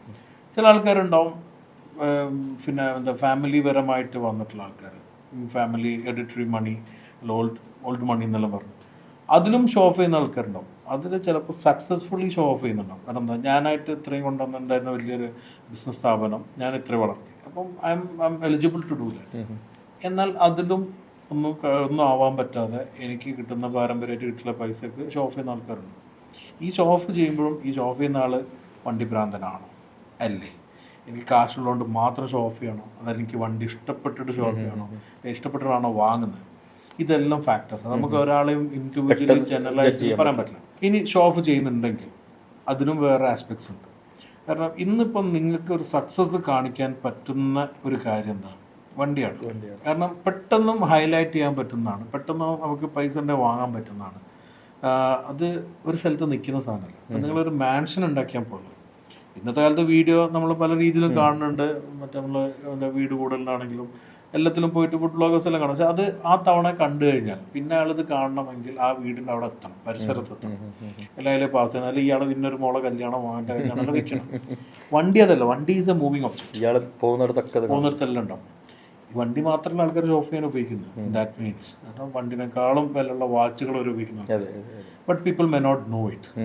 നിങ്ങൾ ജേക്കബിലോ ഷർമേലോ അല്ലെങ്കിൽ ഞാൻ എൻ്റെ അപ്പുറത്ത് പതക് ഫിലിപ്പിന്റെ ടോപ്പ് ആൻഡ് സാധനം ഉപയോഗിച്ച് കഴിഞ്ഞാൽ ഈ സാധനം കാണുന്നതിന് ഇത് HMT ആണോ ഒന്നും കൂടെ അറിയാത്ത ആൾക്കാരായിരിക്കും. കാരണം അതല്ല, കാരണം ചില ആ കാറ് കാണുമ്പോൾ തന്നെ ഒന്നല്ലെങ്കിൽ ഇത് ഏതോ വലിയ വണ്ടി എന്ന് പറയാവുന്ന രീതിയിൽ ആ ഐഡന്റിറ്റി ഉണ്ട്. അപ്പൊ ഇതുകൊണ്ട് ഒരു ജനറലൈസ് ചെയ്ത് പറയാൻ പറ്റില്ല. പല ആൾക്കാരും പല മൈൻഡ് സെറ്റിൽ. ഇപ്പം യൂസഫ് അലിക്ക ഹെലികോപ്റ്ററിൽ പോകുന്നത്, അത് എയർബസിന്റെ ലേറ്റസ്റ്റ് ചോപ്പറിലാണ് പോകുന്നെങ്കിൽ he has a reason for that. His time is so much valued. പുള്ളിക്കാരൻ അത് പോണ ഷോ ഓഫ് ചെയ്യാൻ നമുക്ക് പറയാൻ പറ്റില്ല, മനസ്സിലായില്ല. അതേപോലെ ഒരു റോൾസ് റോയ്സിൽ ട്രാവൽ ചെയ്യുന്ന അയാളെ കംഫർട്ട്, കാരണം ഈ കംഫർട്ടിൽ യാത്ര ചെയ്യുമ്പോഴാണ് അയാളുടെ ബ്രെയിനിൽ പല ബിസിനസ് ഐഡിയാസും വരുന്നുണ്ടാവും. അത് മാത്രമല്ല കഷ്ടപ്പെട്ട് കുറെ പൈസ ഉണ്ടാക്കി കംഫർട്ട് വേണ്ട അയാൾക്ക് വേണം.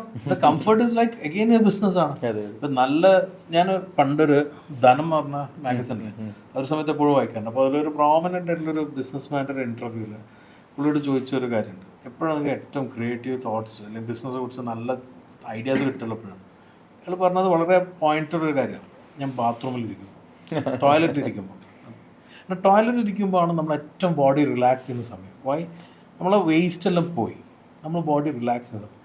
ഈ സമയത്ത് കിട്ടുന്ന ഒരു റിലാക്സ് ചെയ്യുന്ന കിട്ടുന്ന സമയത്ത് ചിലർക്ക് കിട്ടുന്ന ഒരു ഐഡിയാസ് ഉണ്ടാവും. ചിലപ്പോൾ അതായിരിക്കും അത്. അങ്ങനെ ഒരു സ്ഥലം ഇരിക്കുന്ന സ്ഥലം മോശമുണ്ട്, ഐഡിയ മോശം എന്ന് പറയാൻ പറ്റില്ല. അപ്പോൾ ഓരോരുത്തർക്കും ഓരോ രീതിയാണ്. ചിലർക്ക് നല്ല, എനിക്ക് കിട്ടുന്നൊരു കാര്യമുണ്ട്. ഞാൻ സത്യം പറഞ്ഞാൽ നല്ല റിലാക്സ് ചെയ്ത് ട്രാവൽ ചെയ്യുമ്പോൾ എനിക്ക് ഐഡിയാസ് കിട്ടുന്നു വരും. നമ്മൾ കാണുന്നത് വണ്ടികളെ ഷോ ആണ്. വണ്ടികളെ ഷോ കാണുമ്പോൾ പണ്ടത്തെ ജർമ്മി ക്ലാക്സൺ മുതൽ കാണുന്ന ആൾക്കാരെ കണ്ട സാധനത്തിൽ നിന്ന് നമുക്ക് അബ്സോർബ് ചെയ്യും. നല്ല കാമായിട്ട് വണ്ടി ഓടിക്കുമ്പോഴാണ്. അപ്പോൾ ഇങ്ങനത്തെ സാധനം എന്ത് ചെയ്താൽ അടുത്ത എപ്പിസോഡിൽ ചെയ്താൽ അത് തോന്നുന്നത് ഡ്രൈവ് ചെയ്യുമ്പോൾ അത് കംഫർട്ടബിളി ഡ്രൈവ് ചെയ്യുമ്പോഴാണ്. ഇത് ഓരോരുത്തർക്കും ഓരോ രീതിയാണ്. അപ്പോൾ if somebody want to show off they can, but when it come to car, safety, comfort, ഇതെല്ലാം ഫാക്ടേഴ്സ് ആണ് നല്ലൊരു വണ്ടി വാങ്ങുമ്പോൾ. അപ്പോൾ അത് ഓരോരുത്തരുടെ മനസ്സിന്റെ കാര്യമാണ്, എത്രത്തോളം ഷോ ഓഫിന് വേണ്ടി ചെയ്യുന്നത്. പ്രാഞ്ചിത്തരം കാണിക്കുന്നവർ പ്രാഞ്ചിത്തരം കാണിക്കും, അല്ലാത്തവർ റിയലി കാണിക്കും. ഓക്കെ, ഇതിൻ്റെ തന്നെ ഇപ്പോൾ നമ്മളിതെല്ലാം പറഞ്ഞത് ഒരു ബിസിനസ് ആംഗിളിൽ അല്ലെങ്കിൽ ഒരു ഫാമിലി അങ്ങനെ. ഇതിന് മറ്റൊരു തലത്തിലോട്ട് നമുക്ക് പോകണമെങ്കിൽ മോട്ടോർ സ്പോർട്സിലോട്ട് വരാണെങ്കിൽ അപ്പോൾ ഇതേ കാഴ്സുകളും ലൈക്ക് ബൈക്സുകളൊക്കെ വെച്ചിട്ട് ലൈക്ക് സ്റ്റണ്ട് ഷോസ് ചെയ്യുന്നു, ലൈക്ക് അല്ലെങ്കിൽ ഓഫ് റോഡ് ഇവൻറ്റുകൾ ചെയ്യുന്നു. പക്ഷെ പൊതുവേ നമ്മുടെ നാട്ടിൽ, ഞങ്ങളുടെ നാട്ടിൽ പറയും ഈ എല്ലിൻ്റെ ഇടയിൽ വറ്റു കുത്തിയിട്ടാണ് ഇവന്മാരെ കാട്ടിക്കൂട്ടുന്നത് എന്നൊക്കെ പറഞ്ഞിട്ട് ഇതിനെതിരെ കുത്തിക്കേർപ്പെന്നൊക്കെ പറഞ്ഞിട്ടാണ് ഇപ്പോൾ അതിനെ അഡ്രസ്സ് ചെയ്യുക. ബട്ട് ഇത് വിദേശ രാജ്യങ്ങളിലോട്ടൊക്കെ നോക്കുന്ന സമയത്ത് ദേ ആർ വെരി, അതൊരു കരിയറായിട്ട് എടുത്ത് ലൈക്ക് മേ ബി ഞാൻ ഇപ്പോൾ ഇവിടെ കോയമ്പത്തൂർ റേസിൽ, കോയമ്പത്തൂർ ഒരു മോട്ടോർ ക്രോസ് റേസ് ആണ്. അപ്പം നമ്മൾ ബേബീസിൻ്റെ ഒരു ഹീറ്റ് ഉണ്ടായിരുന്നു, ലൈക്ക് ചെറിയ കുട്ടികൾ 5 വയസ്സ് 6 വയസ്സുകാരൊക്കെ. അതൊക്കെ എനിക്ക് തോന്നുന്നു യൂറോപ്പിൽ നിന്നും അല്ലെങ്കിൽ മറ്റുള്ള രാജ്യങ്ങളിൽ നിന്നൊക്കെ നമ്മൾ കോപ്പി ചെയ്തെടുക്കുന്ന തന്നെയായിരിക്കും. അവിടെയൊക്കെ ഇങ്ങനെ ചെയ്യുന്നുണ്ട്. What is your part? Like നമ്മൾ ഇവിടെ ഇതിനെ പ്രൊമോട്ട് ചെയ്യണോ? അല്ലെങ്കിൽ ഇപ്പം പല സ്ഥലങ്ങളിലും നമ്മളിപ്പോൾ യൂറോപ്പിലൊക്കെ യാത്ര ചെയ്യുമ്പം സ്കേറ്റ് ചെയ്യാനുള്ള സാധനങ്ങൾ ഗവൺമെന്റ് ഉണ്ടാക്കി വെച്ചിട്ടുണ്ടാവും, അല്ലെ? ഇപ്പം പാർക്സിന്റെ സൈഡിൽ ഉണ്ടാവും, അല്ലെങ്കിൽ ഈ മറ്റേ BMX സൈക്കിൾ എന്നല്ലേ അത് ചെയ്യാനുള്ള, സ്റ്റണ്ട് ബൈക്സിങ് ചെയ്യാനുള്ളത്, അതുപോലെ ഈ പല ടൈപ്പ് ഓഫ്. അൺഫോർച്ചുനേറ്റ്ലി നമ്മുടെ രാജ്യത്തോട്ട് വരുമ്പോൾ ഗവൺമെന്റ് ഇതിനെ ഒരു വില്ലൻ ആയിട്ടാണ്, അല്ലെങ്കിൽ ഗവൺമെന്റ് മാത്രമല്ല ആളുകളും പല ആൾക്കാരുടെ മൈൻഡ് സെറ്റിൽ പ്രശ്നമുണ്ട്. കാരണം നമ്മൾ ഒന്നാമത് ഇന്ത്യയുടെ ഒരു പ്രോമിനന്റ് സ്പോർട്ടിംഗ് ഇവന്റ് എന്താ? May be cricket, national game hockey. National ഗെയിമിനേക്കാളും പ്രോമിനൻസി ക്രിക്കറ്റിനാണ്. It's not our game. നമ്മളെ ഗെയിം അല്ല. നമ്മളെ ഗെയിം എന്താണ്? കൊക്കോയോ അല്ലെങ്കിൽ കബഡിയോ എല്ലായിരിക്കണം. അതിനൊരു പ്രോമിനൻസി ഇല്ല എന്നാണ്. ഞാൻ കണ്ട 2-3 കാര്യങ്ങളുണ്ട്. ഇന്ത്യൻസ് പൊതുവെ സ്പോട്ട് മെൻറ്റാലിറ്റി ഉള്ള ആൾക്കാരാണ്. പൊതുവെ എല്ലാവരും ഞാൻ പറയുന്നത്. പുറത്തെല്ലാം പോയാൽ നമ്മൾ കാണുന്ന ഒരു കാര്യമുണ്ട്. എല്ലാ ആൾക്കാരും അവരുടെ ഒരു ടൈം, ഞാൻ അടക്കമുള്ള ആൾക്കാരെ കമ്പയർ ചെയ്യുമ്പോൾ പുറത്തുള്ള ആൾക്കാർ അവർക്കൊരു ടൈം വയ്ക്കും, മീ ടൈം. ആ മീ ടൈം പലരും പല പോലെ ഉപയോഗിക്കും. ചിലർ സ്കീയിങ് ചെയ്യും, ചിലർ സ്കേറ്റിംഗ് ചെയ്യും, ഫിഷിംഗ് പോകും, സൈക്ലിംഗ് ചെയ്യും, കിലോമീറ്ററോളം സൈക്ലിംഗ് ചെയ്യുന്ന ആൾക്കാർ, മാരത്തോൺ ഉണ്ട്, മറ്റേ 6 മാരത്തോൺ എന്ന് പറഞ്ഞ സാധനത്തില്ല, ട്രയത്തോൺ, ഇങ്ങനെ പലതും ചെയ്യുന്ന ആൾക്കാരെ നമുക്ക് കാണാം. നമ്മുടെ നാട്ടിലോ നല്ലൊരു പണക്കാരനാണെങ്കിൽ അവൻ്റെ എന്താണ് ആക്ടിവിറ്റി? അധികം പൊതുപരിപാടികളിൽ പങ്കെടുക്കുക. അത് ഇഷ്ടപ്പെട്ടാലും ഇല്ലെങ്കിൽ ഇൻവൈറ്റഡ് ആയിട്ട് പോകേണ്ടി വരും. ഉദ്ഘാടനങ്ങൾ ഉണ്ടാവും, അതുപോലെ തന്നെ ചാരിറ്റബിൾ സംഗതികളുണ്ടാവും, ആദരവ് നടത്തുന്നുണ്ടാവും. ഇതിനെല്ലാം പുറമെ പുള്ളിയുടെ ബിസിനസ് കാര്യങ്ങൾ നോക്കേണ്ടി വരും. ഇതിൽ ചാരിറ്റബിൾ ചെയ്യുന്ന നല്ല കാര്യമാണ്, ആദരവുണ്ടാകുന്നല്ല. പക്ഷെ പുള്ളിക്കാരൻ എന്തെങ്കിലും സ്പോർട്ടിങ്ങിലുണ്ടോ വെച്ചാൽ ഉണ്ടാവില്ല. കാരണം അയാളെ പൈസക്കാരനായത് ഒരു കാലത്ത് ജീവിതത്തിൽ കഷ്ടപ്പാട് സഹിച്ച് അല്ലെങ്കിൽ എന്താ അരിക്ക് വക ഉണ്ടാക്കാൻ തുടങ്ങിയ ഓട്ടമാണ്. അയാൾക്ക് ആ ടൈം ഉണ്ടായിട്ടില്ല, നമുക്ക് ആ കൾച്ചറിലില്ല. നേരെ മറിച്ച് ഈ ഒരു സ്പോർട്ടിങ് ഇവന്റ്സ് നോക്കുമ്പോൾ, പ്രത്യേകിച്ച് ഓട്ടോമോട്ടീവ് അല്ലെങ്കിൽ മോട്ടോർ സ്പോർട്ട് എന്ന് പറഞ്ഞാൽ ഏറ്റവും എക്സ്പെൻസീവ് സ്പോർട്ടിങ് ഇവന്റ്, അല്ലെങ്കിൽ എന്താണ് എടുത്ത്, ഇപ്പോൾ ക്രിക്കറ്റ് ഉണ്ടെങ്കിൽ ഒരു ബാറ്റും ബോളും എടുത്ത് കളിച്ചു തുടങ്ങാം അല്ലേ, അതേപോലെ തന്നെ ഫുട്ബോൾ ഉണ്ടെങ്കിലും കളിക്കുക, എല്ലാം പറ്റും. പക്ഷെ ഓട്ടോമോട്ടീവ് ഒരു സ്പോർട്ടിങ്ങിലേക്ക് പോകണമെങ്കിൽ, മോട്ടോർ സ്പോർട്ടിൽ പോകണ ഒരാൾക്ക് ഫസ്റ്റ് വേണ്ട ഹാർഡ്വെയർ ഒരു വണ്ടിയാണ്. അത് ഗോക്കാട്ടാവാം, ബൈക്കാവാം, ആ കാർ, സാധാരണ വണ്ടിയും വരും. അപ്പോൾ അത് എക്സ്പെൻസീവ് ആണ്, സർവീസ് ടീം വേണം, എല്ലാം വേണം. അപ്പോൾ അതുകൊണ്ട് തന്നെ അത് തുടക്കം തന്നെ എക്സ്പെൻസീവ് ആയിട്ടുള്ളൊരു സ്പോർട്ടിങ് ഇവന്റ്. ഇനി അത് ഗുണമുണ്ടോ ദോഷം എന്ന് വെച്ചാൽ ഗുണം തന്നെയാണ്. കാരണം ഈ ഫോർമുല 1 മുതൽ ഇങ്ങോട്ടേക്ക് എടുത്തു കഴിഞ്ഞാൽ എല്ലാ ഓട്ടോമോട്ടീവ് ഈ ഇവൻറ്റ്സിലും, അല്ലെങ്കിൽ major of the motor sport event it's not just about racing or sports. ഇതിൽ ഒരുപാട് ടെക്നോളജി ടെസ്റ്റ് ചെയ്യുന്നുണ്ട്. ഇന്ന് നമ്മൾ പല വണ്ടിയിൽ കാണുന്ന പല ടെക്നോളജിയും ഒരു കാലത്ത് സ്പോർട്ടിംഗ് വെഹിക്കിൾസിൽ ഉപയോഗിച്ചുള്ള technology. That is the most strong endurance test they can do. ഇപ്പോൾ എയറോഡൈനാമിക്സിനെ കുറിച്ച് പറയുന്നു, ബ്രേക്കിങ്ങിനെ കുറിച്ച് പറഞ്ഞു, ഇപ്പോൾ ഇന്നത്തെ ബ്രേക്ക് വയർ നമ്മൾ ലേറ്റസ്റ്റ് ഇലക്ട്രിക് വെഹിക്കിളിൽ പറയുന്ന സമയത്ത് ഇതെല്ലാം ഒരു കാലത്ത് പല ഫോർമുല 1 മുതൽ പല മോട്ടോർ സ്പോർട്ട് ഉപയോഗിച്ചിട്ട് പരീക്ഷിച്ചിട്ട് സക്സസ് ആയിട്ടുള്ള കാര്യം. ഇത് ഒന്നും നമ്മൾ കാണുന്നില്ല ഇതിൻ്റെ ബാക്ക് എൻഡിൽ. ഒന്ന്. രണ്ടാമത്, നമ്മൾ ഇന്ത്യയിൽ തന്നെ ചില പണക്കാരുണ്ട് ഈ സ്പോർട്ടിങ് വേൾഡിൽ. ഇപ്പോൾ ഗൗതം സിൻഹാനി, റൈമാൻസിൻ്റെ പുള്ളിക്കാരനെ മറ്റു ഫെറാറിയുടെ റേസിലുണ്ട്. ഇപ്പോൾ റീസെൻ്റ്ലി ഭയങ്കര ആൾക്കാർ ശ്രദ്ധിച്ചൊരു കാര്യം, അജിത് കുമാർ, നമ്മളെ തല എന്ന് പറയുന്നത്, തല ആ റേസിങ്ങിൽ ചെയ്യുന്നുണ്ട്. അയാളുണ്ടാക്കിയ കാശിന് ഒരു സമയം എടുത്തു, ഇതാക്കി അയാൾ അതിനുവേണ്ടി ഡെഡിക്കേറ്റ് ചെയ്തു, നല്ല ടീം ഡെവലപ്പ് ചെയ്തു, ബോഡിയുമായി ഒരു അറ്റൻഷൻ കിട്ടി ഇന്ത്യക്ക്. പണ്ട് Vijay Mallya what ever is അയാൾ ചെയ്തൊരു വലിയൊരു കാര്യമുണ്ട്, ഇന്ത്യനെ ഒരു ഗ്ലോബൽ മാപ്പിൽ കൊണ്ടുവന്നൊരു കാര്യമാണ് അയാളുടെ ഫോർമുല 1. അയാളുടെ പേരിട്ടത് പോലും കിങ് ഫിഷർ എന്നോ അല്ലെങ്കിൽ മക്ഡോണൽസ് അല്ല, Force India. That was a big thing. കാരണം ഇന്ത്യൻ്റെ ഒരു ലോകത്തിൽ ഇന്ത്യനെ പൊതുവേ ആൾക്കാർ ചിത്രീകരിക്കില്ല പുവർ കൺട്രി, അല്ലെങ്കിൽ ദാരിദ്ര്യം നിറഞ്ഞിട്ടുള്ള രാജ്യം. ഇതിൽ എല്ലാ ഇന്ത്യ ഇങ്ങനെ ഉണ്ടെന്നുള്ള കാണിച്ചിട്ടുള്ള സംഗതിയാണ്. പക്ഷേ അതൊക്കെ ഒരു 10-നുള്ളിലോട്ടൊക്കെ വന്നിട്ടില്ലേ? ഉണ്ടായിട്ടുണ്ട്. അപ്പോൾ അതെല്ലാം വലിയൊരു കാര്യമാണ്. അപ്പോൾ അങ്ങനെ നോക്കുമ്പോൾ മോട്ടോർ സ്പോർട്ടിന് വളരെ ലീസ്റ്റ് സപ്പോർട്ട് കിട്ടണം. പക്ഷേ ഒരുപാട് ആൾക്കാർക്ക് താല്പര്യമുണ്ട്. ഇപ്പോൾ ഞാൻ റീസെൻ്റ്ലി നമ്മളൊരു ഫ്രണ്ട് പുള്ളിക്കാരന് ദോഹയിലാണ്, പുള്ളിയുടെ മകൻ, വൈഫ് പലസ്തീനായിട്ടായിരുന്നു, മിഡിൽ ഏഷ്യനാണ്. പുള്ളിക്കാരുടെ മകൻ കോക്കാട്ടിങ്ങിൽ ഇപ്പോൾ അവിടുത്തെ ചാമ്പ്യനെല്ലായിട്ടുണ്ട്.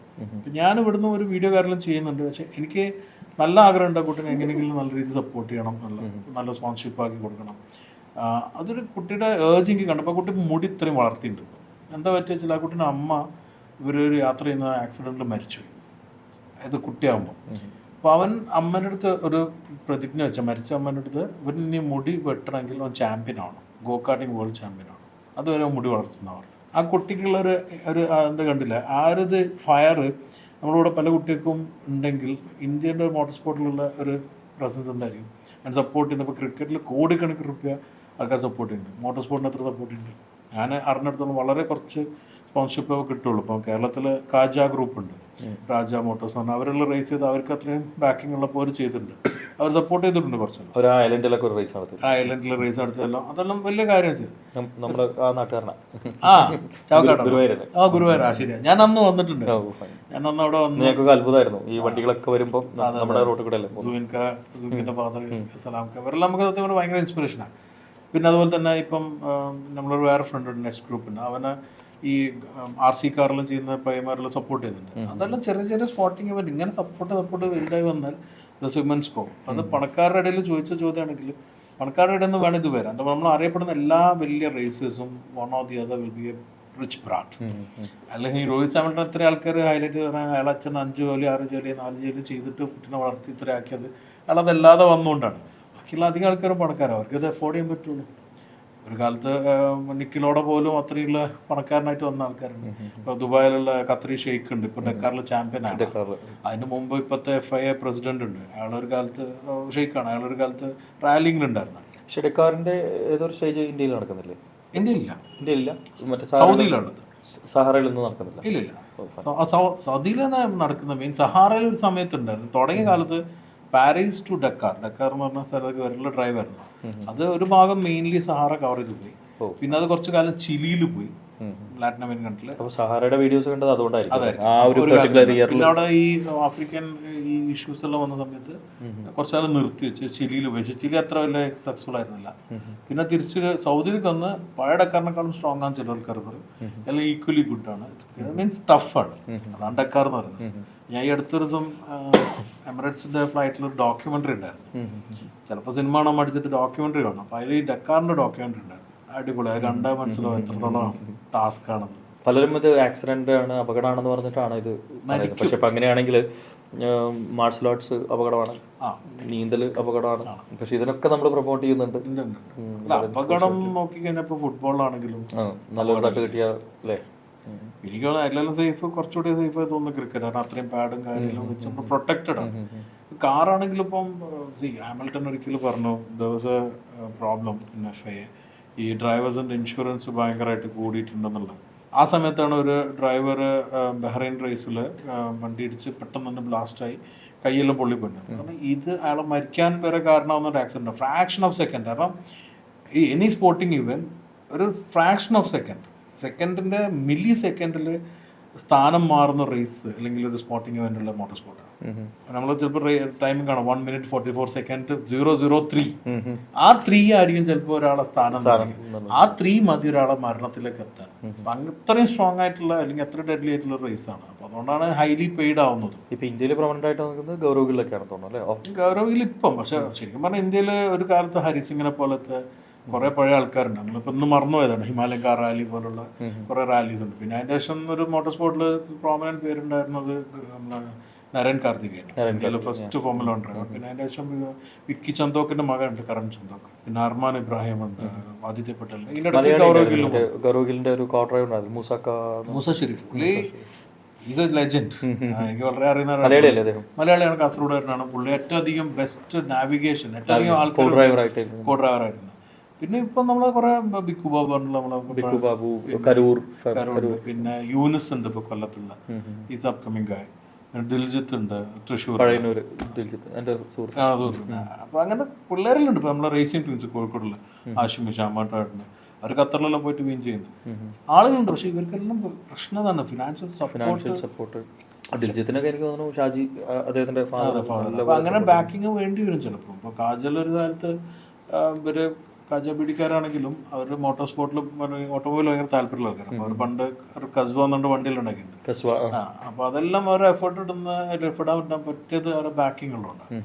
സലാംക്ക് റേസ് ചെയ്ത റാലി, ജോയിൻക മലേഷ്യയിലും ഒരു മകനുണ്ട് റേസ് ചെയ്തിട്ടുണ്ട്. അപ്പോൾ അതെല്ലാം പറ്റുന്ന ബാക്കിംഗ് ഉള്ളതാണ്.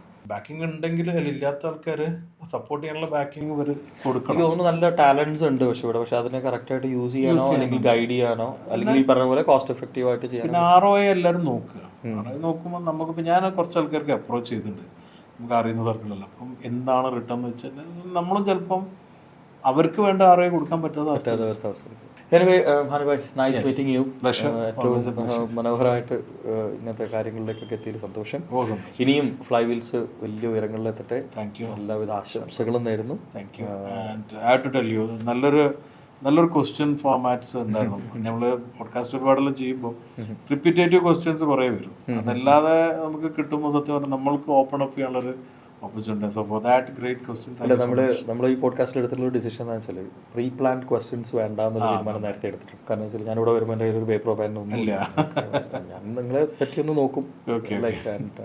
നിങ്ങൾക്കാണ് സ്വാതന്ത്ര്യം തരാം. Like what you can talk to the audience, അതല്ലേ വേണ്ടത്. Anyway, nice meeting you. Thank you. ഇനിയും വരണം. Thank you. Guys, so this is Honey and ഈ പോഡ്കാസ്റ്റിൽ നമ്മൾ ഒരുപാട് ഇത് വലിയൊരു ടോപ്പിക്കാണ്, ലൈക്ക് വലിയൊരു ഇൻഡസ്ട്രിയാണ്.